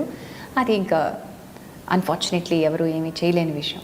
కానీ మన దగ్గర కూడా ఉన్నారు ఐకాన్స్. దాన్ని చెప్పాల్సిన తీరులో మేము చెప్పలేకపోయామని బాధపడుతూ ఉంటాం. ఈరోజు life lost, precious life lost because we did not talk about it enough. Deepika has started to talk about it in a bigger and broader way. అందుకే ఇట్స్ వెల్కమ్. చాలామంది మాట్లాడాలి ఇలాగా. మన జీవితంలో చాలా ఉన్నాయి. కంగనా రనౌత్ యాసిడ్ అటాక్స్ గురించి మాట్లాడిన first women from celebrities. Shahrukh Khan embracing the acid victims. Yes. So ఇలాంటివన్నీ చేసినప్పుడు మనం చాలా ప్లథోరా ఆఫ్ ఇష్యూస్ని ఓపెన్ చేసిన వాళ్ళం అవుతాం. That is what we need. Talk about colour, talk about prejudice, talk about racism, talk about కుల వివక్ష, టాక్ అబౌట్ చాలా ప్రెజుడిసెస్ ఉన్నాయి మనం మాట్లాడాలి. ఇంకా మనం దుమ్ము దులపడం మొదలుపెట్టింది ఇప్పుడిప్పుడే. అది దుమ్ము కాదు, దాని కింద ఉన్నది చెత్త చెదారం అని అర్థమయ్యే రోజుకి మనం అందరం సిగ్గుతో తలదించుకుంటాం. ఆమీర్ ఖాన్ మొదలుపెట్టారు సత్యమేవ జయతేలో. ఇంకా రాబోయే రోజులు ఇంకా చాలామంది ఇలాంటివి చేయాలి. నా పవర్ సరిపోదు, నేను మాట్లాడుతూనే ఉంటాను. నాకు వీలైనన్ని ప్లాట్ఫామ్స్ మీద నేను మాట్లాడుతూనే ఉంటాను. నాకు వీలైనన్ని తీరుగా నేను ఖండిస్తూనే ఉంటాను. But that's not enough. నా శక్తి ఎంతో అంతవరకే వెళ్తుంది. బట్ బాణం విసిరితే దాన్ని ఎంత విసిరావో ఎంత రేంజ్కే వెళ్తుంది కదా, అలాగా. బట్ విమెన్ వాయిస్ ఏదైతే ఉందో ఇప్పుడు నువ్వు చేస్తుంది ఇంత స్ట్రాంగ్గా, నేను ఇలాగే చేస్తాను, నేను ఇలాగే ఉంటాను, this is how I am అని ఇంత స్ట్రాంగ్గా ఒక ఉమెన్ వాయిస్ బయటకు వస్తే దాన్ని స్వీకరించే సత్తా మగవాళ్ళలో ఉంది అని మీరు అనుకుంటున్నారా? మగవాళ్ళలోనే కదా, ఆడవాళ్ళల్లో కూడా లేదు. వాళ్ళు రెడీగా ఉంటారు. స్త్రీకి స్త్రీయే శత్రువు, స్త్రీకి స్త్రీయే ద్వేషి అని చెప్పడానికి మగవాళ్లే కాదు, ఆడవాళ్ళు కూడా ఉన్నారు. అది మళ్ళీ పేట్రియార్కీలో వాళ్ళు కూడా ఒక భాగమే. స్త్రీలు కూడా ఆ పేట్రియార్కీ పెంచబడినటువంటి వస్తువులే. కాబట్టి చాలా ఇట్స్ మైండ్ సెట్. జెండర్ లేదు అక్కడ, స్త్రీయా పురుషుడా లేదు. It's a mind set that we have cultivated all these years. So for me I don't think it's very interesting issue చెప్తాను నేనైతే. I don't think I shared this with you ever. చాలా గొప్ప ఒక cinema వ్యక్తి, పెద్దగా పేరు లేని కానీ చాలా గొప్ప భావాలు ఉన్నాయి, నేను చాలా గొప్పవాడిని అని చెప్పుకునే ఒక సినిమా వ్యక్తి, పెద్ద పేరు లేదు. ఇంకా సెక్యూరిటీ ఇష్యూస్లోనే కొట్టుమిట్టాడుతున్న వ్యక్తి. కలిసి ఫ్లైట్లో ట్రావెల్ చేయడం జరిగింది. ఒక ఈవెంట్ పూర్తయిన తర్వాత పక్క సీట్లు వచ్చాయి. కన్వర్జేషన్ నడవాలి కదా, 45 నిమిషాల ఫ్లైట్లో. నాకు ఫెమినిస్టులు అంటే మంట, మీకేమైనా మంట కాలిందా అని అడిగారు. మొదలు పెట్టాడు కన్వర్జేషన్. నేను నవ్వు ఊరుకున్నాను. I know this is not a battle that I need to do at this point. ఈ మనిషిని నేను ఫెమినిస్ట్ని, అందువల్ల నువ్వు ద్వేషిస్తున్నావు, నువ్వు నన్ను మెచ్చుకోవాలి, నేను ఇంత గొప్ప అని చెప్పుకునేంత టైం కాదు అక్కడ. ఎందుకండి అని అడిగాను, అంతే. That's it. వెళ్ళగక్కేశారు కక్ష, కోపం. అవునండి కరెక్టేనండి, వాళ్ళు బట్టలు ఇలా వేసుకుంటారు, వాళ్ళు అలా వేసుకుంటారు. ఫెమినిస్టులు కాని వాళ్ళు కూడా అలాగే వేసుకుంటారండి. చిన్నవి చాలా జరిగాయి ఇలాంటివి. నేను ఫెమినిస్ట్ని అనుకున్న తర్వాత నన్ను స్నబ్ చేయడానికి చాలా రకాల ప్రయత్నాలు జరుగుతూ ఉంటాయి. నాతో వాదించడానికి చాలామంది బయలుదేరుతూ ఉంటారు. వాదనలో పసం ఉంటే నేను ఇంట్రెస్టింగ్గా వాదిస్తాను, లేదు అనుకుంటే గాలి తీసి పడేస్తాను. అంతే అంతే. ఒక సర్కాజము, ఒక సెటైరో వేసి ఒక చిన్న సూదితోటి, ఎందుకంటే అక్కడ విషయం లేదుగా, ఒట్టి గాలేగా, తీసి పడేస్తాను. అదే నిజంగా కనుక వెయిట్ ఉంటే అక్కడ సూదితో కాదు గుణపంతో తీయాల్సి వస్తుంది. దానికి కావాల్సినవి అప్పుడు తెచ్చుకుంటాం అనమాట. సో సూది కావాలా గుణపం కావాలా డిసైడ్ చేసుకోవడం నా దగ్గర ఉంది. అన్నిటికీ గుణపం తీసుకుని బయలుదేరితే నన్ను ఏమంటారు, రాణి ఝాన్సీ లక్ష్మీబాయిలాగా ప్రధానికి యుద్ధం అక్కర్లేదు. పేరు ఝాన్సీ కదా. చాలా director Harish Shankar interesting discussions జరుగుతాయి. చాలా చాలా అంటే వర్త్ అండ్ వాల్యూ ఉన్న వాళ్ళతో మాట్లాడితే మనకి జరిగేటువంటి ఇంట్రెస్టింగ్ డిస్కషన్స్, అప్పుడు ఐడియాలజీ మార్పు అలాంటి వాళ్ళతో మనకు డిస్కస్ చేసామనుకోండి, వాళ్ళ ఐడియాలజీ మనం మార్చగలిగామనుకోండి, లార్జర్ క్రౌడ్కి బెనిఫిట్ వస్తుంది. కరెక్ట్. అలాంటిది ఏమైనా జరిగిందా? సంపత్ జరిగింది. సంపత్ నందియా? ఎస్. ఏమైనా షేర్ చేసుకోగలుగుతారా ఇన్సిడెంట్? షూర్. చాలాసార్లు చెప్పాను, Sampath and me are still good friends. And Sampath తోటి తర్వాత కూడా చాలా మంచి ర్యాపో ఉంది. And I have worked with him. Racha సినిమాలో కూడా మంచి క్యారెక్టర్ ఇచ్చారు, ఆయన ఎంకరేజ్ చేశారు. But Sampath being a very young boy, తన ఒక ఐడియాలజీ తోటి ముందుకు వస్తూ మంచి సినిమా చేశాడు. ఏమైంది ఈవేళ తన ఫస్ట్ సినిమా, అందులో నేను ఒక అత్త క్యారెక్టర్ ప్లే చేశాను. దానికి అన్న పదాన్ని ఉపయోగించారు నన్ను సంబోధిస్తూ. ఒక క్యారెక్టర్ దానికి పెళ్లిగా లేదు కదా అనేటువంటి ఒక పదప్రయోగం చేశారు. అది నేను చాలా అఫెన్సివ్గా తీసుకుంటాను. అంటే ఎవరైనా సరే ఒక స్త్రీని అది దాన్ని అన్నారు అంటే అది నపుంసకలింగం. గోడ అది, మెట్లు దానికి కదా, అది స్త్రీ కాదు. ఇదే విషయం నేను చెప్పి అతడు ఆమె అది, ఆమెని అది అనకూడదండి అన్నాను. He took it very positively. వెంటనే దాన్ని మార్చేసి ఆ పదాన్ని మార్చి ఆవిడికి అని పెట్టారు. ఏముంది, సింపుల్ థింగ్. సో అక్కడ ఐడియాలజీ మార్చుకుంటున్నారు. ఇదే సంపత్ తోటి అంటే తను రెసిప్రొకేటివ్గా ఉన్నారు కదా అని చెప్పి ఇంకొక డిస్కషన్ కూడా జరిగింది. అదే సినిమాలో ఆల్మోస్ట్ క్లైమాక్స్కి వచ్చినప్పుడు ఇంకొక ఫీమేల్ క్యారెక్టర్ వచ్చి, నువ్వు ఇక పెళ్లి కాలేదు కాబట్టి నువ్వు మిగతా వాళ్ళందరి పెళ్ళిళ్ళు నాశనం చేస్తున్నావు, you are a family breaker because you are a single woman అనే ఒక డైలాగ్ ఉంటుంది. నేను I said, because I'm portraying this character, that doesn't mean that I'm giving a chance మిగతా సింగిల్ విమెన్ అందరూ ఫ్యామిలీ బ్రేకర్స్ అనే ఒక గొప్ప సంకేతాన్ని నేను బయటికి ఇస్తున్నట్టండి. అది చాలా తప్పు మీరు చేస్తున్నది, ఆలోచించండి అని. కొంచెం ఈగోస్ హర్ట్ అయినాయి అనే విషయానికి చిన్న ఇష్యూ అయింది. దట్ మీరెవరు స్క్రిప్ట్లో వేలు పెట్టడానికి, నా క్యారెక్టర్ ఇలాగే ఉంటుంది, నేను ఎలా చెప్పాలనుకుంటున్నాను, ఇలాంటివన్నీ. బట్ లేటర్ అంటే చెప్తున్నాను, ఐడియాలజీ మార్చుకోగలిగిన వ్యక్తిత్వం సంపత్తి. He came around, both of us sat together, we said, ఆ ఒక్క డైలాగ్ అయినందువల్ల నష్టం లేదు, నీ వల్ల అని చెప్పండి, నీ వల్ల అని చెప్పండి, ఆ క్యారెక్టర్ వల్ల అని చెప్పండి. అది ఒక క్యారెక్టర్కి అవుతుంది. మీలాంటి పెళ్లి చేసుకొని వాళ్ళు లేదా మీలాంటి ఒంటరి మహిళలు అన్నారంటే అందరికీ జనరలైజ్ అవుతుంది. నువ్వు క్యారెక్టర్ అనాలన్నావా నాన్న అను. So that's how we made that truce, peace and truce అయింది. అక్కడ ఐడియాలజీలో మనం మార్పు తీసుకురావచ్చు. చాలా సందర్భాలు జరిగినాయి ఇట్లా. సో అంటే సినిమాల్లో ఎక్కడెక్కడైతే నీ పాత్రలు ఉన్నాయో ఆ పాత్రలో ఎక్కడైనా ఇట్లా కొంచెం డెరోగేటరీగా అనిపించినప్పుడు, విమెన్ రిలేటెడ్ ఏమైనా ఇష్యూస్ వచ్చిన వెంటనే జెండాలు లేచేస్తాయి, ఎర్ర జెండాలు తెల్ల జెండాలు, అంతేనా? వెంటనే యుద్ధ వాతావరణం వచ్చేస్తుంది. అక్కడ వచ్చేస్తుంది ధర్మాగ్రహం బయలుదేరుతుంది. Sorry, I put my foot down. అయితే ఈ సందర్భంగా 2 విషయాలు అడగాలి. నాకు తెలిసిన విషయాలు అంటే నేను చేసిన చిన్న చితక రీసెర్చ్ విషయంలో సందర్భంలో ఒకటి బయటకు వచ్చింది. అదేంటంటే దాసనారాయణరావు గారితో కూడా మీకు ఒకసారి ఒక చిన్న ఆర్గ్యుమెంట్ అయిందండి. ఓ, దాసరి గారితో ఆర్గ్యుమెంట్ జరగలేదు, దాసరి గారితో షేర్ చేసుకున్న విషయం అయింది. ఏంటంటే పెద్ద ఆయన కంపెనీ ద్వారా ఇంకొక డైరెక్టర్ని ప్రమోట్ చేస్తూ ఆయన సినిమా చేయబోయారు. సిరి మీడియా ద్వారా సినిమా క్యారెక్టర్ చెప్పారు. ఫలానా వాళ్ళ వైఫ్ అని చెప్తాడే కానీ నా క్యారెక్టరైజేషన్ చెప్పడు ఎవరు. ఓకే, వాళ్ళ వైఫ్ అయితే నేనేంది చేయాలయ్యా, నా క్యారెక్టర్ ఏంటి చెప్పని. ఏమండి, సోను సూద్ వైఫ్ అంటే ఆల్మోస్ట్ హీరోయిన్ అండి, వారిని అది ఎప్పటి నుంచి నా కేర్ ఆఫ్ అడ్రస్ అయింది, నా క్యారెక్టర్ ఏంటో చెప్తే నేను చేస్తాను. అందరూ ఫస్ట్ మేనేజరు, ఆ తర్వాత ప్రొడక్షన్ ఎగ్జిక్యూటివ్, తర్వాత డైరెక్షన్ డిపార్ట్మెంట్, తర్వాత కో డైరెక్టర్, ఆ తర్వాత డైరెక్టరు. అందరితో ఇదే జరుగుతుంది. అందరూ కుటుంబాన్ని, కుటుంబ నేపథ్యాన్ని, మగ వ్యక్తుల క్యారెక్టర్ల బలాన్ని చెప్తారు తప్ప నా క్యారెక్టర్ చెప్పరు. ఇది పెద్ద అయిన వరకు వెళ్ళింది. ఏంటి ఇలా అన్నామంట అన్నారు. సార్, మీరు ఇంత పెద్ద పెద్ద సినిమాలు చేశారు, అది కూడా విమెన్ లిబ్ మీద. స్త్రీ యొక్క గొప్ప శక్తివంతమైన పాత్రలు చూసాము అంటే మీ సినిమాలోనే చూసాము, మీ సినిమాలో ఇలా ఉండడం ఏంటి సార్ అన్న. ఏం చేస్తాను చెప్పమ్మా, వీళ్ళందరినీ మనం మార్చలేము. సరే, ఇదిగో ఇది క్యారెక్టర్ అని. తర్వాత జరిగింది ఏంటంటే అందులో నేను కట్నం తీసుకొచ్చాను కాబట్టి నేను ఇలా ఉంటాను అని చెప్పే డైలాగ్ ఒకటి ఉంటుంది. I put my food down. నేను కట్నం తీసుకొచ్చానని చెప్పి క్యారెక్టర్ అండి మీరు చేయాలండి అంటాడు. నేను చెప్పను. కట్నం అనేది అది ఇల్లీగల్ టర్మ్. మన చట్ట ప్రకారం దాన్ని నిషేధించాం.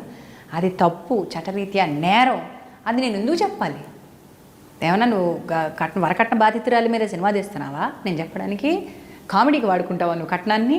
పెద్ద గొడవ అయిపోయింది. అండ్ అప్పటికే వీళ్ళందరికీ తెలుసు దాసరి గారితో ఈ విమెన్స్ లిబ్ గురించి, స్త్రీ యొక్క గట్టిదనం గురించి మనం మాట్లాడున్నామని.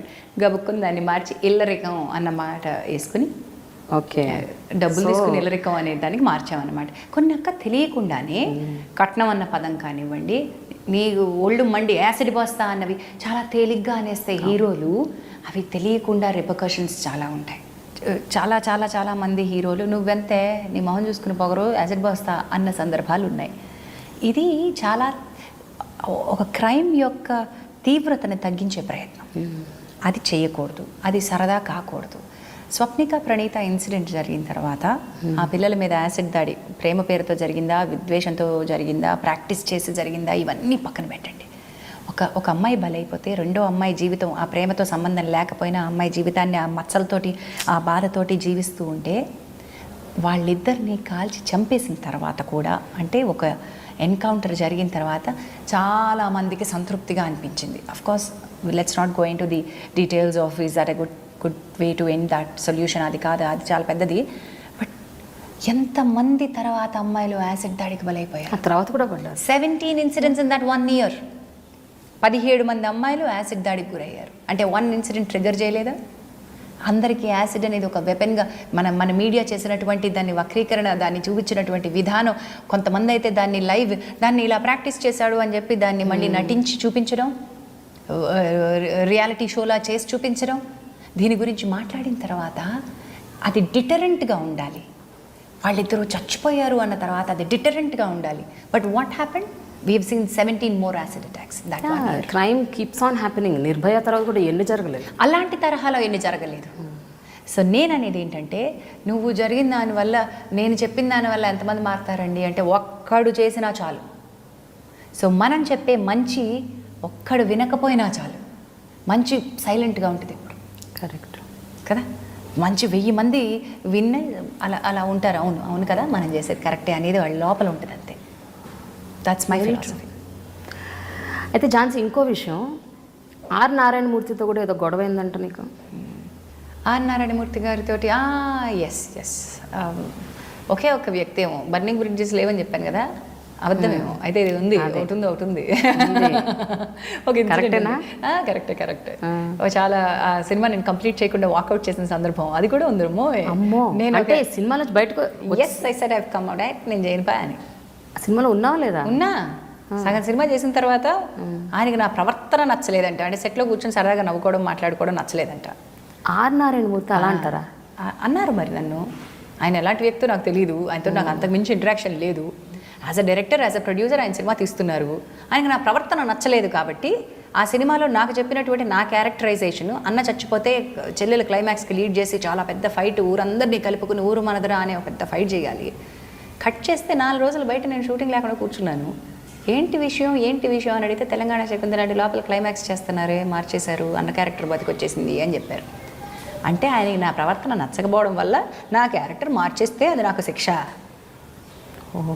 సో ఆయనంతటా ఆయన హీరో బతికొచ్చేసి క్యారెక్టర్ ఫైటింగ్ చేసుకుంటుంది లోపల. ఇక నేను ఎందుకు అక్కడ? నేను చేయనన్నా. మీ క్యారెక్టర్ ఎందుకు అని అడగాలి కదా. నేను చేయను. నాకు ఇది మారిస్తే నేను ఎందుకు చేస్తాను? ఎందుకు మారుస్తున్నారు అంటే, నాకు మీ క్యారెక్టర్ నచ్చలేదు. ఏంటి నచ్చలేదు మీకు? మీరు అందరితో కూర్చొని నవ్వుతూ మాట్లాడుకుంటున్నారు, నా మీద జోకులు వేసుకుంటున్నారు. మేమే జోకులు వేసుకుంటున్నాం అని మీకు ఎవరైనా చెప్పారా? ఎవరైనా విన్నవాళ్ళు చెప్పారా? అన్నవాళ్ళు నేను అన్నానా? ఏదో సరదాగా మాట్లాడుకుంటున్నాను తప్ప మీ మీద జోకులు వేసుకోలేదు. అయినా కూడా మీది అలాంటి క్యారెక్టర్, ఇలాంటి నా క్యారెక్టర్ గురించి మీరు మాట్లాడకండి, నా వ్యక్తిత్వం గురించి. నాకు ఉంది, నేను ఇన్ని ఎపిసోడ్లు చేసిన యాంకర్ని, నేను ఇన్ని సినిమాలు చేసిన డైరెక్టర్ని. అయితే మీ క్యారెక్టర్ మీ దగ్గర ఉంచుకోండి సార్, నేను వెళ్ళొస్తానని చెప్పి బయలుదేరి వచ్చేసాను. మళ్ళీ ఆ సినిమాకి డబ్బింగ్ కానీ, ప్రమోషన్స్ కానీ చాలా చెప్పెట్టుకుని నన్ను నేనే కొట్టుకుని ఎందుకు ఒప్పుకున్నావురా బాబు, అడవిలో ఆ సినిమాకి నేను పడ్డ కష్టాలు ఇంకోటి లేదు. పైనుంచి కింద పడ్డాను, జలగలు ఉన్న చెరువులోకి దించాడు, తాటి చెట్టు ఎక్కించాడు, జీప్ వెనకాల పరిగెత్తించాడు, ఊరి వేశాడు. ఎన్ని కష్టాలు పడ్డా కూడా దానికి ప్రతిఫలం లేదు. ఎందుకు చేస్తారు? ఏ ఆర్టిస్ట్ అయినా ఒక కష్టం ఎందుకు పడతారు? దానివల్ల గుర్తింపు రావాలని. ఆ గుర్తింపు రాకపోగా నా క్యారెక్టర్ మధ్యలో చంపేస్తే why will I be there? I can't take that nonsense. వచ్చేసాను, అంతే జరిగింది. తర్వాత అయితే మళ్ళీ మాటలు లేవు. అంటే అప్పటి వరకు నాకు ఈయనేదో ఉద్యమాల మీద, ఈయనేదో పాపం పేద ప్రజల మీద చేస్తారు అనేటువంటి ఒక అభిమానంతో కష్టపడితే ఒప్పుకున్నాను తప్ప, అఫ్కోర్స్ ఆయన ఇప్పటికీ ఆయన చేసే కష్టం దానివల్ల తగ్గిపోదు. ఆయన గొప్ప సినిమాలు చేశారు, చాలామంది కోసం ఆయన ఆ నేపథ్యాల్లో సినిమాలు తీశారు. ఆ గొప్పతనం ఈ ఇన్సిడెంట్ వల్ల ఏం తగ్గదు, దేనిది దానిదే. ఇది నా పర్సనల్ ఒపీనియన్ అంతే. అయితే ఝాన్సీ, ఒక సీనియర్ మోస్ట్ యాంకర్ కాదు, ఒక సీనియర్ మోస్ట్ యాక్టర్ ఒక ఆయన నీకు ఒక ఉచిత సలహా ఇచ్చాడంట కదా, ఏమైంది, అడ్జస్ట్ అయిపోయి ఉండరాదు, ఎందుకు ఇలా గొడవలు పెట్టుకుంటావు మీ ఆయనతో, డివోర్స్ ఎందుకు చెప్పు? నిజమేనా? నిజమే, కానీ చాలా ఫన్నీగా అనిపిస్తుంది. అంటే వాళ్ళ జీవితాల్లో అది అందరి చుట్టూతా చేరి కామెడీ చేసి భజనగా చేస్తే ఒక రకం. ఆ పెద్ద ఆయన పేరు అవసరం లేదు, ఎందుకంటే మేము కలిసి పనిచేయాల్సిన సందర్భాలు చాలా ఉంటాయి కాబట్టి అనవసరమైన గొడవలు వద్దు. కానీ ఇలాంటి చచ్చుపుచ్చు సలహాలు ఇచ్చేవాళ్ళు చాలామందే ఉంటారు. అందులో ధైర్యం చేసి ఆ సలహా ఇచ్చిన ఆయన ఒక్కరు కాబట్టి నాకు చాలా నవ్వు వచ్చింది. నవ్వు వచ్చి సెట్ కుక్కలా పడుంటాడు, ఇంత భోజనం పెట్టి ఇంట్లో ఉంటాడు, ఏముంది నీకు ఎలా కావాలంటే నువ్వు అలా తిరుగు అన్నాడు. ఇదే ఒక పెద్దరికం ఇచ్చే సలహా. నా కుటుంబంలో నాకు ఇలాంటి తృప్తి లేదు కాబట్టి నేను విడిగా ఉంటాను అంటే వాడిని అడ్డు పెట్టుకుని నేను నా ఇష్టం వచ్చిన లొసుగులు, నా ఇష్టం వచ్చిన ప్రేమాయణాలు తిరగచ్చు అనే సలహా ఇస్తారా? How cheap! Isn't it sounding cheap? I know. And ఆ స్టేచర్ ఉన్న వ్యక్తి అలా మాట్లాడటం, and that's what they do, I suppose. God. And you laugh it off. I laughed it off and I said, I can't do it like you people do, I'm sorry. I laughed it off. I said this to him.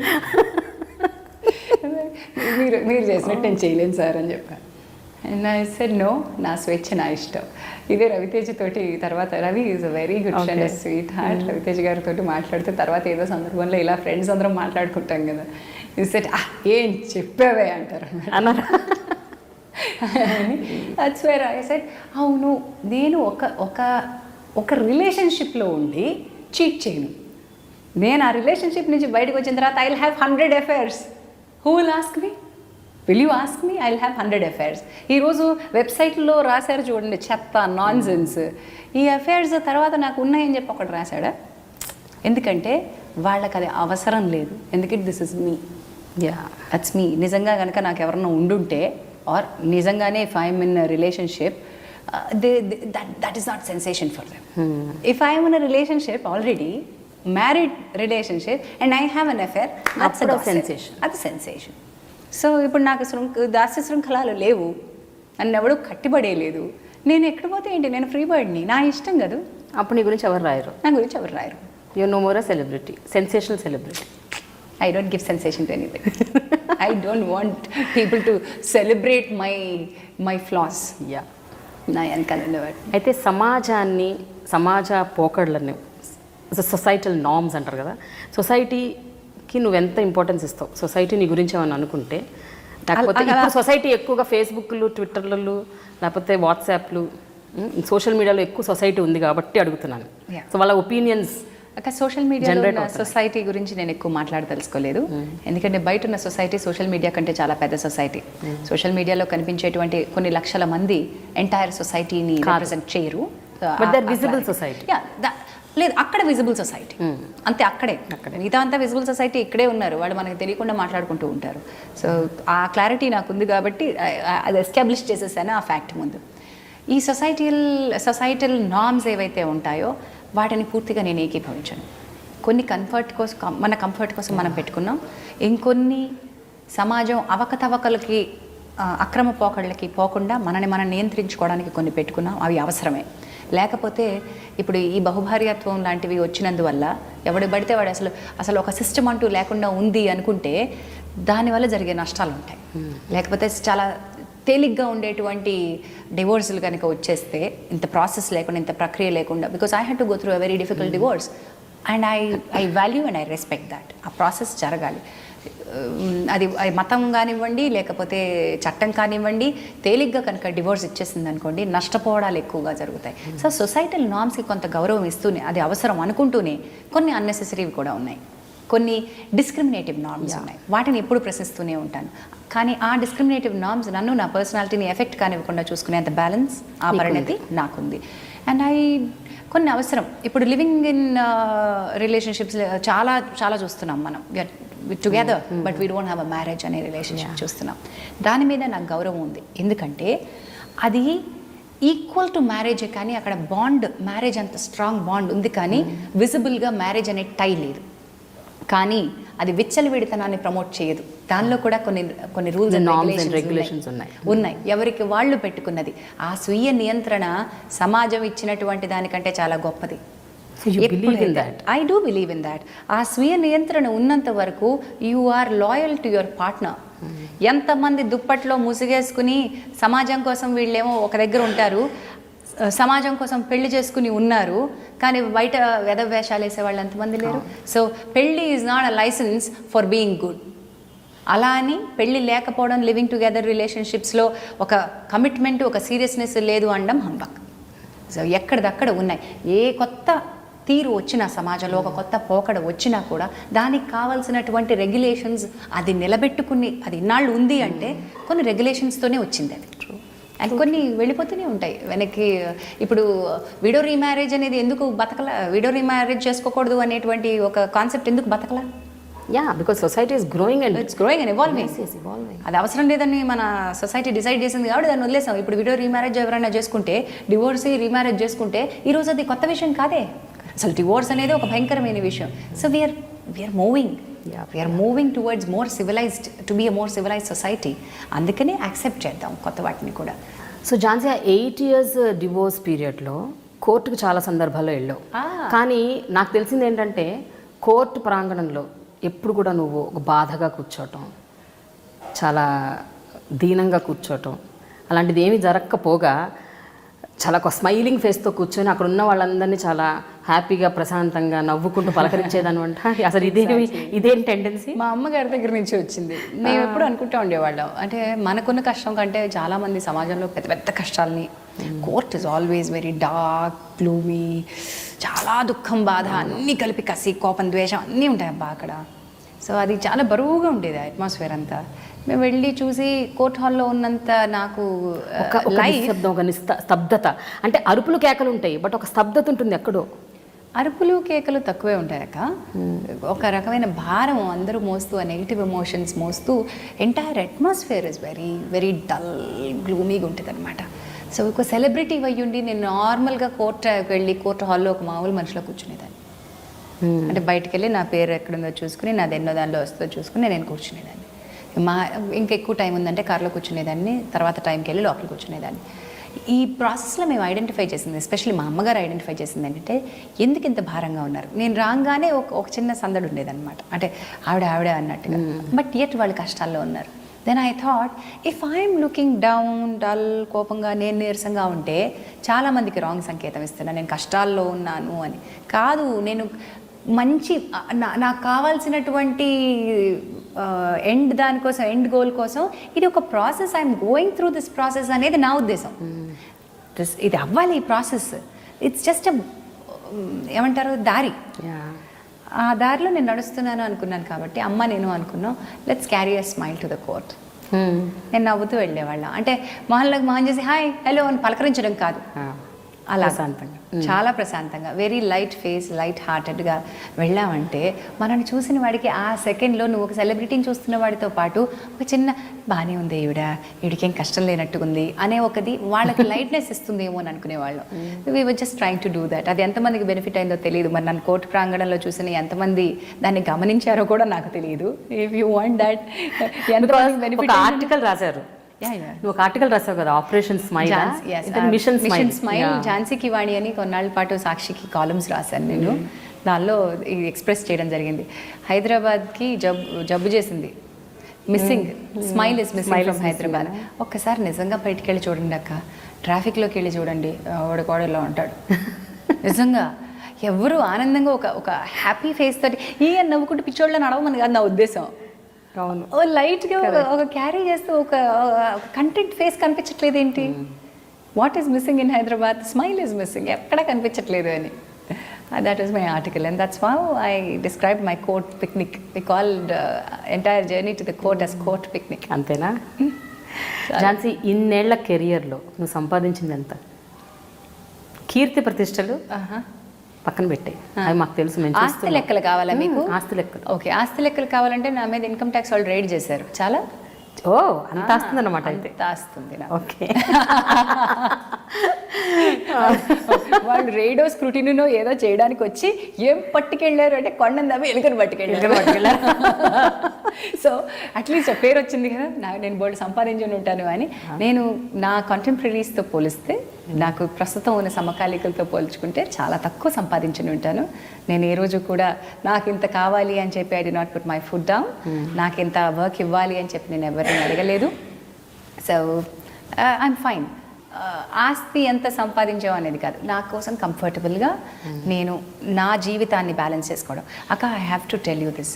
సంగమం సంజయ్ కిషోర్ గారని, అవును తెలుసు కదా, సంజయ్ కిషోర్ గారు అని చెప్పి ఒక art lover, ఒక event organiser and ఒక కల్చరల్ వేదికలు క్రియేట్ చేసే వ్యక్తి ఉన్నారు. ఆయన సావిత్రి గారికి మహావీరాభిమాని. సావిత్రి గారి ఫోటో ఎగ్జిబిషన్ ఎవ్రీ ఇయర్ పెట్టేవారు. One such exhibition I got to visit. Savitri గారి రేర్ ఫొటోస్లో ఆయన దగ్గర ఉన్న ఒక ఫోటోల్లో కదిలించేసిన ఫోటో ఒకటి ఉంది. అంత మహానటి, ఈరోజు మీ వెనకాల బ్యాక్గ్రౌండ్లో కూడా ఆవిడ ఉన్నారు. అంత మహానటి, చాలా బంగారు కిరీటాలు, బంగారాన్ని వేసుకుని అత్యంత ప్యాలెస్లో వైభోగంగా బతికినటువంటి వ్యక్తి ట్రంక్ పెట్టె తీసుకుని టీనగర్ బస్ స్టాప్లో కూతురుని వేసుకుని, 13 ఏళ్ల కూతురుని వేసుకుని ఉంచవలసిన దయనీయమైన స్థితికి వచ్చారు. ఎందుకంటే she could not balance her personal, financial as well as emotional relationships. అది పడిపోయింది మనసులో స్టాండ్. 100 రూపాయలు ఉంటే 100 రూపాయల్లోనే బతుకుతాను, 1000 రూపాయలకు ఆశపడను. 1000 రూపాయలు వచ్చిన రోజును కూడా 100 రూపాయల్లోనే బతుకుతాను.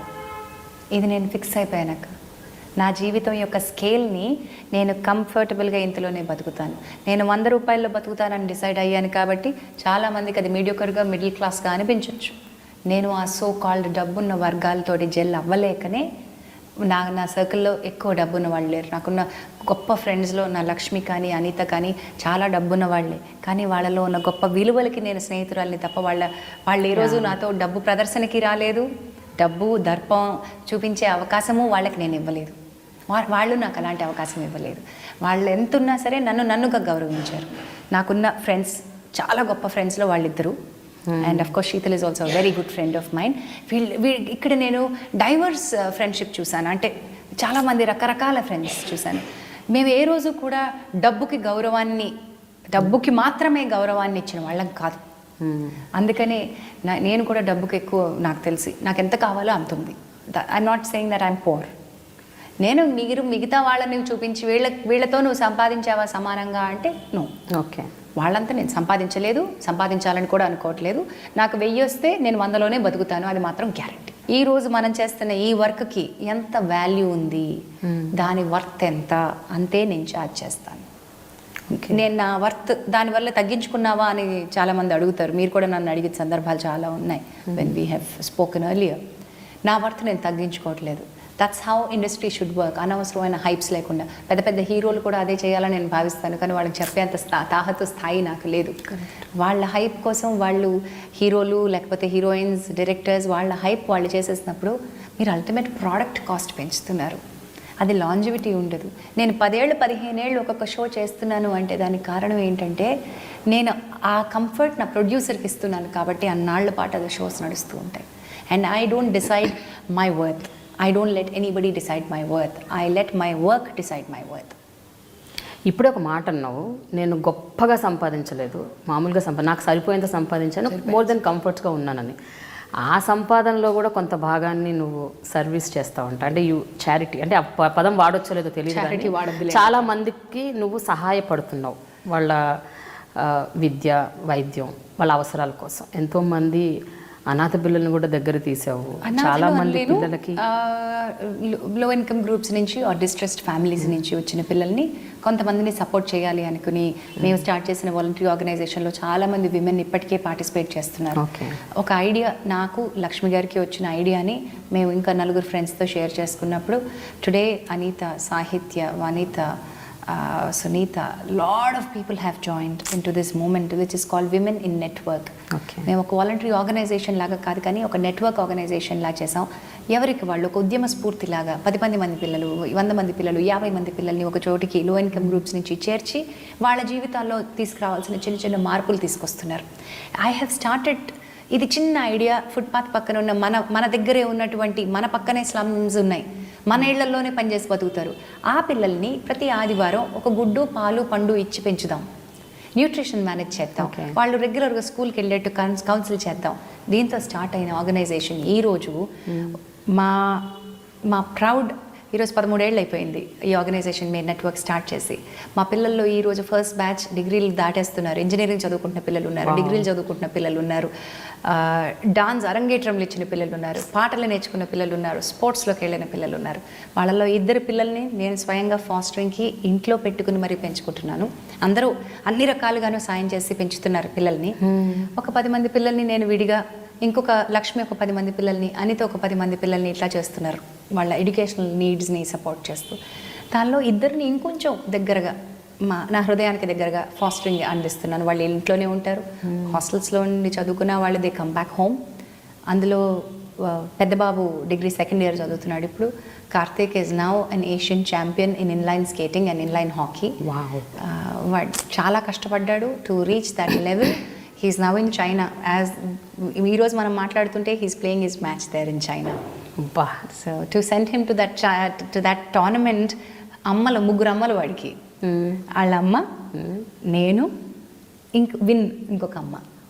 విమెన్ ఇన్ నెట్వర్క్ అంటే అందరు విమెన్ కలిసి, మా విమెన్ అందరూ కలిసి తలా ఇంత డబ్బులు వేసుకుని, చైనాకి నేను ఒక్కదాన్ని భరించలేను ఆ భారాన్ని, వాడిని పంపించాలి, వాడి స్కేట్స్ కాస్ట్లీ, ఈ టూర్ కాస్ట్లీ, ఇవన్నీ చాలా కాస్ట్లీ కాబట్టి అందరూ కలిసి వాడిని పంపించారు. సో వాడికి 3 అమ్మలు.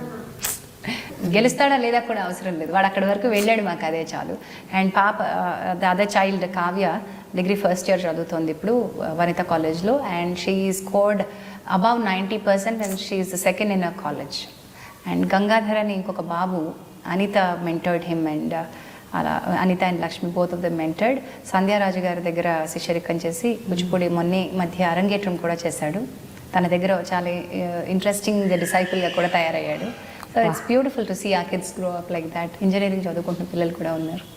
ఇంతమంది బ్యూటిఫుల్ పీపుల్కి ఒక బ్యూటిఫుల్ లైఫ్ ఇస్తున్నావు Jhansi. Not just me, lot of other women also. అంటే ఇంట్లో పెట్టుకొని పిల్లలు, దానికి ఒకటి ఫస్ట్ చాలా కన్విక్షన్ ఉండాలి, రెండోది ఫ్యామిలీ సపోర్ట్ ఉండాలి. ఫ్యామిలీ, మీ పేరెంట్స్ సపోర్ట్ లేకపోతే, అండ్ ఈవెన్ యువర్ డాటర్, ఆమెకు తను కూడా స్వీకరించగలగాలి కదా పిల్లల్ని తీసుకొని. కరెక్ట్ అక్క, మీరు చెప్పింది 100% correct. If my family had said, ఏంటి వీళ్ళు ఇక్కడ ఇలా ఉంటున్నారేంటి, ఏదో స్లమ్ నుంచి తీసుకొచ్చావేంటి పిల్లల్ని అని కనుక నా ఫ్యామిలీ ఒక్క రోజన్నా అనుండుంటే, నేను చేసి ఉండేదాన్ని, ఫ్రిక్షన్తో చేసి ఉండేదాన్ని, బాధగా చేసి ఉండేదాన్ని, వాళ్ళని కన్విన్స్ చేయడానికి చాలా కష్టపడి ఉండేదాన్ని. But wonderful people. నేను ఎందుకు ఇలా ఉన్నాను అంటే, నా ఫ్యామిలీని నేను ఫస్ట్ తీసుకురావాలి, because they are like that, I'm like this. And they have shared every bit of it. My child, my daughter, my brother's children, వీళ్ళందరికీ చాలా ఇష్టం. We're all a part of we don't see them that they're out of it. కానీ బయట again the so call సొసైటీలోని మనుషులు ఆబ్వియస్గా మీ దగ్గరకు వచ్చి రకరకాల ఒపీనియన్స్ జనరేట్ చేసి ఉంటారు. చాలా అంటారు, ఏంటి ఆ వయసులో ఉన్న అబ్బాయిని ఇంట్లో పెట్టుకున్నావు, ఎదిగే కూతురు ఇంట్లో ఉంది, చాలా జాగ్రత్తగా ఉండాలి నువ్వు, అవసరం ఆలోచించు, వాళ్ళని బయట పెట్టేయి, వాళ్ళకి హాస్టల్లో ఉంచేసేయి, ఇలాంటి చాలా చెప్పారు. అఫ్కోర్స్ మన వెల్ విషర్స్ చెప్పారు, దానిలో కూడా నిజం ఉంది, సమాజంలో అలాంటివి జరిగాయి కాబట్టి. బట్ ఆపర్చునిటీ ఇచ్చేటప్పుడు ఈక్వల్ ఆపర్చునిటీ ఇవ్వాలని నమ్మాను. అండ్ ఆ కన్విక్షన్తోనే ముందుకు వెళ్ళాను. And I said nothing is going to go wrong as long as your ideology is correct. You are giving children a platform and they realize the value of it. So touch wood, my children are all good. They are doing really very well in their chosen field. So a part of your income goes like this. Part ఏంటక్క, most part majority of my income goes to 3 of my children. ముగ్గురికి సంవత్సరానికి చదువుకే 1,50,000, ఈజీగా 1,00,000 అయిపోతుంది. So నేను సంపాదించే దానిలో majority నా పిల్లల కోసమే వెళ్తుంది. ఆ పిల్లలు వాళ్ళకి సెక్యూర్ ఎన్వైరన్మెంట్ కలిగించడానికే వెళ్తుంది. మీ అమ్మాయి ధన్య, దాన్ని ఎలాంటి అమ్మాయిలాగా తీర్చిదిద్దాం అనుకుంటున్నావు? అంటే అఫ్కోర్స్ ఐఎమ్ షూర్ నేను చూస్తుంటే నువ్వు అట్మోస్ట్ ఫ్రీడమ్ ఇచ్చే ఒక వ్యక్తిలాగా కనిపిస్తున్నావు, especially intellectual freedom or thinking freedom, అవన్నీ ఎట్లాగో ఇస్తావు. బట్ ఎక్కడో ఒక చోట ఒక కైండ్ ఆఫ్ చేయి పట్టుకొని నడిపించే కొన్ని అడ్వైజులు, కొన్ని సూచనలు, సలహాలు లాంటివి అయితే ఇస్తుంటావు కదా. ఎలాంటి అవసరం ప్రతి మదర్కి ఉంటుంది. I will not say that ఎవరికి వాళ్ళు ఏదండి అని చెప్పకూడదు. ఎందుకంటే growing up beautifully. Of course ఇన్సెక్యూరిటీస్తో పెరగడం మొదలైంది, కొంచెం డౌట్ఫుల్గానే, కొంచెం అవన్నీ షాటర్ చేసుకుని బయటికి రావడానికి, ఒక కొక్కు నుంచి బయటికి రావడానికి షీస్ టేకెన్ సమ్ టైం. అది టైం ఎవరికి వాళ్ళు ఇచ్చుకోవాలి. I think I have given that kind of space, created an atmosphere for her to come out. Now she is more confident, she is enjoying her life. She's trying to explore different areas, అటు art అనండి, sport అనండి, craft అనండి, communication అనండి, reading అనండి, meeting people. చాలా అప్రహెన్షన్స్ని బయటపెట్టి ఇప్పుడిప్పుడే మళ్ళీ తిరిగి షీఈస్ ట్రయింగ్ టు ఎక్స్ప్లోర్. చైల్డ్హుడ్లో తను చేయలేకపోయినవన్నీ. Of course it was very difficult for me as a single parent. I will not say that everything is easy. మీకు ఇంకొంచెం అడిషనల్ రెస్పాన్సిబిలిటీ ఉంటుంది చైల్డ్ పట్ల. అది చేసినప్పుడు నాకు కొంచెం కష్టం ఉన్నా కూడా అది దాని వరకు తీసుకువెళ్ళలేదు. ఐ ఫెల్ట్ దట్ ఈ చైల్డ్కి నేను మంచి కండ్యూసివ్ ఎన్వైర్న్మెంట్ క్రియేట్ చేయగలిగితే చాలు, వాళ్ళే ఆటోమేటిక్గా ఫ్లరిష్ అవుతారు. వాళ్ళు ఫ్లరిష్ అవ్వాలి అని నేను వాళ్ళ మీద వర్క్ చేయడం కాదు, ఎన్వైర్న్మెంట్ మీద వర్క్ చేస్తే. పువ్వు బాగా పూయాలని పువ్వుకి నేను బోటాక్స్ ఇంజెక్షన్లు వాటికి ఇవ్వక్కర్లా, దానికి రూట్కి ఇస్తే చాలు, దాన్ని పెరిగేందుకు కావాల్సిన వాతావరణం కల్పిస్తే చాలు. That's what I think my family has done to her. నేను ఎప్పుడు బిలీవ్ చేస్తాను, parenting is not just one parent or ఇద్దరు పేరెంట్స్ కాదు. A child is a family's child. A child is a village's child. బిడ్డ ఊరి యొక్క బిడ్డ అంటారు, పెంచడంలో బాధ్యత. అలాగే నా entire family has taken responsibility in shaping Dhanya or Karthik or Kavya, may that be my nieces. Entire family's responsibility. It's not just one parent. True. So that way Dhanya is growing up beautifully, but I see she's very different to me. నా కంటే చాలా different. ఇలా ఎందుకు నాకు నచ్చలేదు అలాగా అని చెప్పడంలో ఖరాఖండిగా ఉంటుంది. తన వాయిస్ చెప్పగలదు. ఎక్స్ప్రెసివ్. షీస్ నాట్ ఎక్స్ప్రెసివ్ అంటే ఓపెన్నెస్. నచ్చలేదని చెప్పేంత ఒక ధైర్యం లేదు, కానీ నచ్చంది ఏదో తెలుసుకునేంత క్లారిటీ ఉంది. ఓకే, నువ్వు భరించక్కర్లేదమ్మా అని చెప్పే ఏజ్కి ఇప్పుడు వచ్చింది. వీ హ్యావ్ ఇంట్రెస్టింగ్ కన్వర్సేషన్స్ బాగా జరుగుతాయి. ఈ మధ్య కాలంలో కన్వర్సేషన్స్ బాగా జరుగుతున్నాయి. I know, even I'm enjoying with my daughter. I know that's the age when they start to. తర్వాత మనతో అంత టైం వాళ్ళకి ఉండదు, మనకి ఉండదు. They are growing up. వాళ్ళు ఇండివిజువల్స్ అయిపోయి వెళ్ళిపోతే నాకు ఒక్కోసారి ఇప్పటికే అమ్మ అప్పుడేనా 14 ఏళ్ళు వచ్చేసింది అన్నట్టుగా అనిపిస్తుంది. సో ఝాన్సీ, ఒక వెరీ పర్సనల్ క్వశ్చన్ అడుగుతాను. ఇది యాక్చువల్గా నేను ఇంతకు ముందు చాలాసార్లు అడిగాను కూడా. అప్పుడు కూడా నువ్వు అవును ప్రేమ ఎందుకు ఇట్లా మాట్లాడతారో నాకు తెలీదు, నా వరకైతే ఏమీ లేదని చెప్పావు. ఏదెవరి గురించి అంటే నీ తోటి యాంకర్స్ గురించి. ఓకే, మీరు నలుగురు కలిసి స్టార్ట్ అయింది కెరియర్, కానీ ఎప్పుడు కూడా మీకు మీ మధ్య డిఫరెన్సెస్ ఉన్నాయని, ఆ పోటీ హెల్దీ పోటీ కాదని, మీ మధ్య గొడవలు ఉన్నాయని అంటుండేవారు. నేను చాలాసార్లు అడిగితే అదంతా మేడప్, నథింగ్ ఈజ్ ట్రూ అని ఎన్నోసార్లు చెప్పాను. బట్ ఇప్పటికీ జనాలు అది నమ్ముతున్నారు. ఇప్పుడన్నా కొంచెం క్లారిఫికేషన్ ఇస్తే బాగుంటుంది. they'll believe what they want to believe. You see, జనం అనే కాదు, మనమైనా సరే మనం ఒక కన్విక్షన్ తోటి ఈరోజు నేను ఇక్కడ మీతో కూర్చొని మాట్లాడుతున్నాను అంటే నేను I believe that I want to talk to you and I'm here కదా. వాళ్ళు ఏమి అర్థం చేసుకోవాలనుకుంటున్నారు నేను చెప్పేది వినకుండా, వాళ్ళు ఏం కావాలో మీ క్వశ్చన్ తర్వాత వాళ్ళు ఫ్రేమ్ చేసేసుకుంటారు కూడా. Same way lot of people didn't want to see that all 4 of us or all 3 of us are good friends అని చెప్పుకోవడం ఇష్టం లేని వాళ్ళు ఉంటారు కదా. వాళ్ళు ఎక్కువ చేశారు దాన్ని, పెద్దది చేశారు దాన్ని. సో ఈ ప్రయాణంలో చాలామందితో మనం కలిసి నడుస్తాం. వాళ్ళు దగ్గరగా ఉంటారు, దూరంగా ఉంటారు. అక్కడెక్కడో ట్రాక్ ఉంటుంది, ఇక్కడెక్కడో ట్రాక్ ఉంటుంది. ఎవరి ట్రాక్లో వాళ్ళు వెళ్తూ ఉంటాం. Just because you don't meet every day, you don't talk every day, వాళ్ళతో శత్రుత్వం ఉన్నట్టు కాదు. కొంతమందితో సాన్నిహిత్యం ఉంటుంది, కొంతమందితో పరిచయం ఉంటుంది. కరెక్ట్. సో నాకు ఉదయభానుతో పరిచయం ఉంది, శత్రుత్వం లేదు. రెండిట్లో తేడా లేదు. అవును. Just because I'm not friends with her అంటే రోజు ఎరా కాఫీ తాగావా, ఎక్కడికైనా సినిమాకి వెళ్దామా, ఆ రోజు చాలా మంచి బట్టలు వేసుకున్నావో, ఇలాంటివి చెప్పుకోనందువల్ల అది శత్రుత్వం ఎందుకు అవుతుంది? అది అనుకోవాల్సిన అవసరం లేదు. సేమ్ వే నన్ను సుమని బెస్ట్ ఫ్రెండ్స్గా డీల్ చేస్తారు.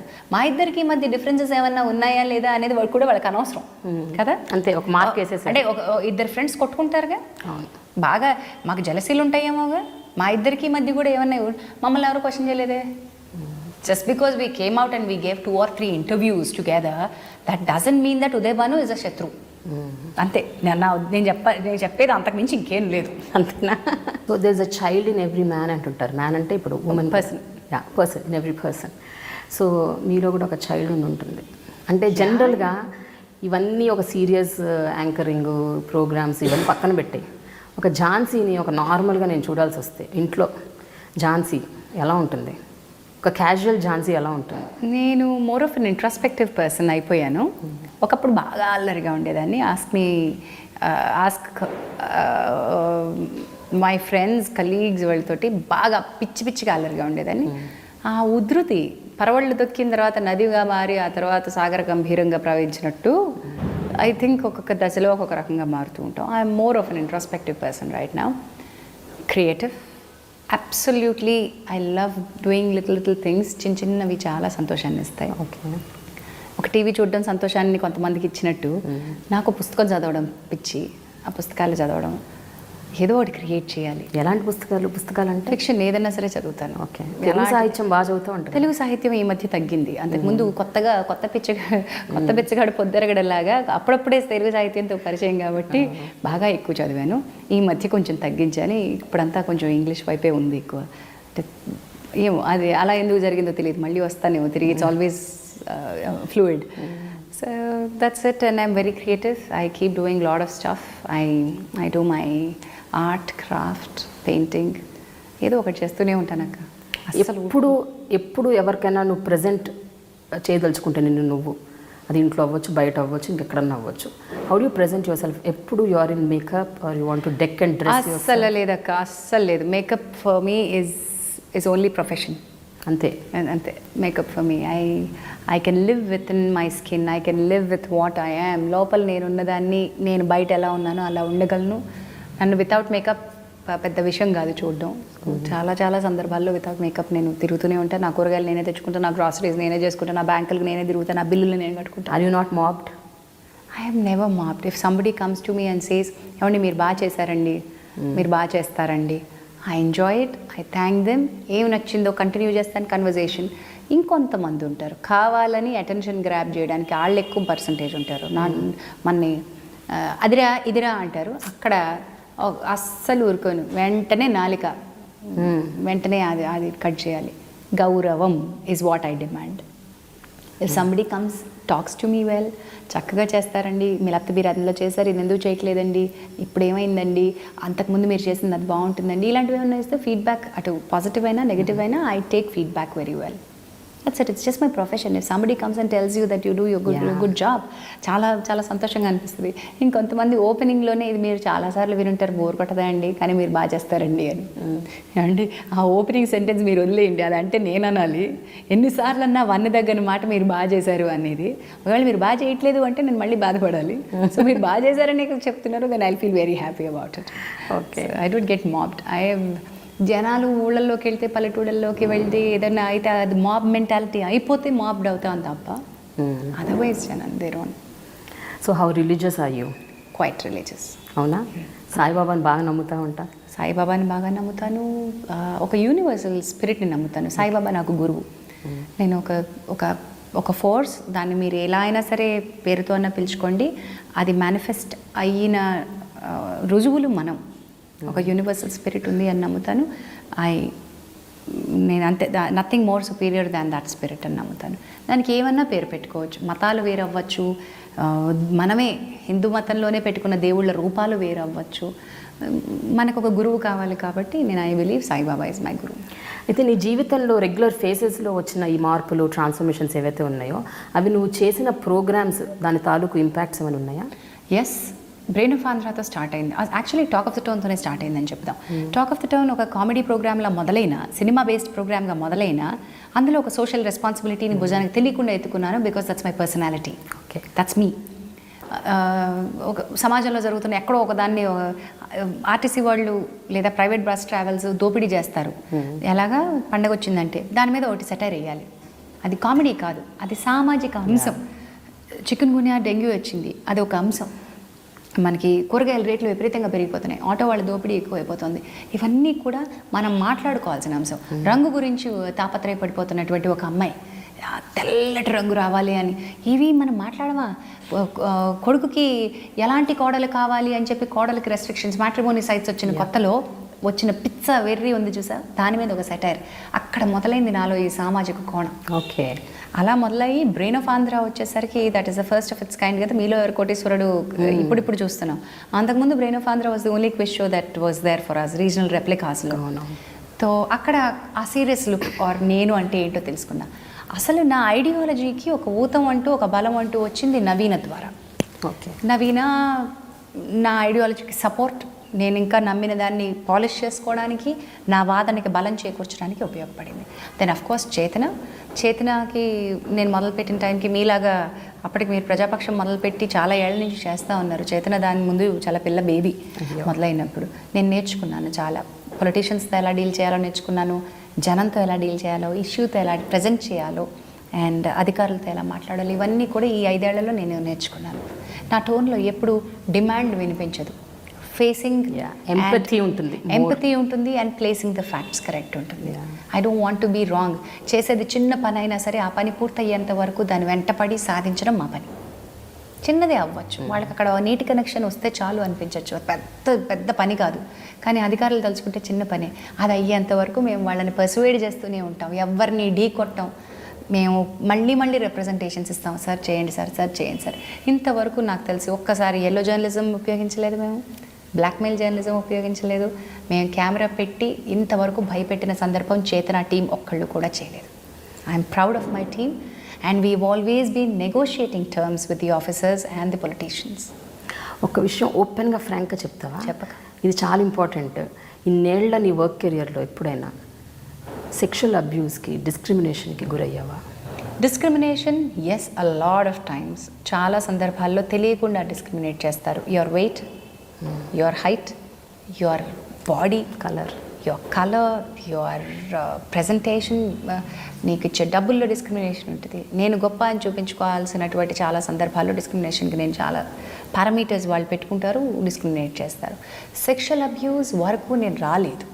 ఒకే ఒక్కసారి very beginning of my career I was touched at a wrong place by a costumer. Just because he was a costumer, he was trying to take an advantage when I was 17-18-year-old. But I was not a baby. I gave it back. Okay, I hit him really hard and I pulled him out to the entire crew and said, this is what happened to me.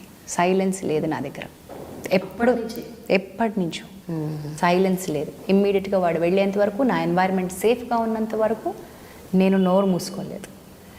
So sexual abuse అంటారా, sexual favours అడగడం అంటారా, are ఈ casting couch అంటారా, luckily నా వరకు ఎవరు రాలా, ఇలాంటివి నన్ను అడగల.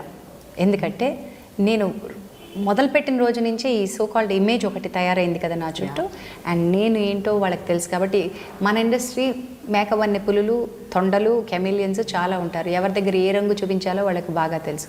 సో నా దగ్గర ఆ రంగు చూపించలే. వాడు ఎలాంటి వాడైతే నా దగ్గర ఆ రంగు చూపించినంత వరకు. So that way I have మనం సేఫ్ గార్డ్ చేసుకోవడం బట్టే ఉంటుంది. ఇండస్ట్రీ ఏ ఇండస్ట్రీలో అయినా సరే ఇలాంటివి ఉంటాయి. అండ్ ఇంకా పీపుల్ ఫాలోయింగ్ ఫర్ మీ అంటారా, if people love me that's not my mistake. As long as I వెంటపడి వేధించిన సందర్భాలు ఉన్నాయి. వెంటపడి వేధించిన ఒక్క మగాడికి పడ్డాను, తర్వాత దాంతో పడాల్సిన చాలా పడ్డాను, అక్కడి నుంచి వదిలించుకోవడానికి కూడా చాలా పడ్డాను. చాలు, అక్కడి నుంచే మళ్ళీ పడదలుచుకోలేదు. ఓకే, ఫైనలీ ఝాన్సీ కేవలం ఆర్జేయింగ్, యాంకరింగ్, యాక్టింగ్ ఈ మూడేనా? ఝాన్సీలో ఇంకేమన్నా మంచి ఆర్ట్ ఉందా? సింగింగ్, మ్యూజిక్, అలాంటివి నాలో my finger is more creative. I'm not a great singer, I'm not a great dancer, but my fingers are very creative. You give me scrap, I can make it look beautiful. You give me anything in the world, I can create something out of it, something meaningful out of it. So I'm more into creating art pieces. I'm a more of that kind of artist. And now ఇప్పుడు I'm a researcher, I'm an ardent lover. ఏమైనా ఇవ్వండి చదువుతూనే ఉంటాను. Now I'm going to launch my own product. So that's it. Thank you so much Jhansi. Really అంటే నీ గురించి పైపైన చాలా విషయాలు తెలుసు, కొంచెం కూడా తెలుసు, బట్ ఇంత డెప్త్గా నిజంగా నాకు కూడా తెలియదు. Thank you. And I'm very glad that I spoke to you today. And I'm sure నీ ఇంటర్వ్యూ ఏదైతే ఉందో దీని ద్వారా అట్లీస్ట్ కొంతమందిలో మార్పు వస్తే బాగుంటుందని నేను అనుకుంటున్నాను, రావాలని కోరుకుంటున్నాను. Thank you so much for the opportunity, because it's been a long time. అంటే ఒక సెన్సిబుల్ ఇంటర్వ్యూ చేయాలి అనేటువంటి ఒక కోరిక. అంటే నేను ఎప్పుడు ఇంటర్వ్యూవర్ ప్లేస్లోనే ఉన్నాను, క్వశ్చన్ చేసే ప్లేస్లోనే ఉన్నాను. అండ్ ఇది ఎంజాయ్ చేస్తాను అని నేను అనుకోలే. ఈ ప్రక్రియను మీరు చాలా అందంగా మలిచారు. Thank you so much. I have enjoyed talking to you. Thank you very much. Thank you.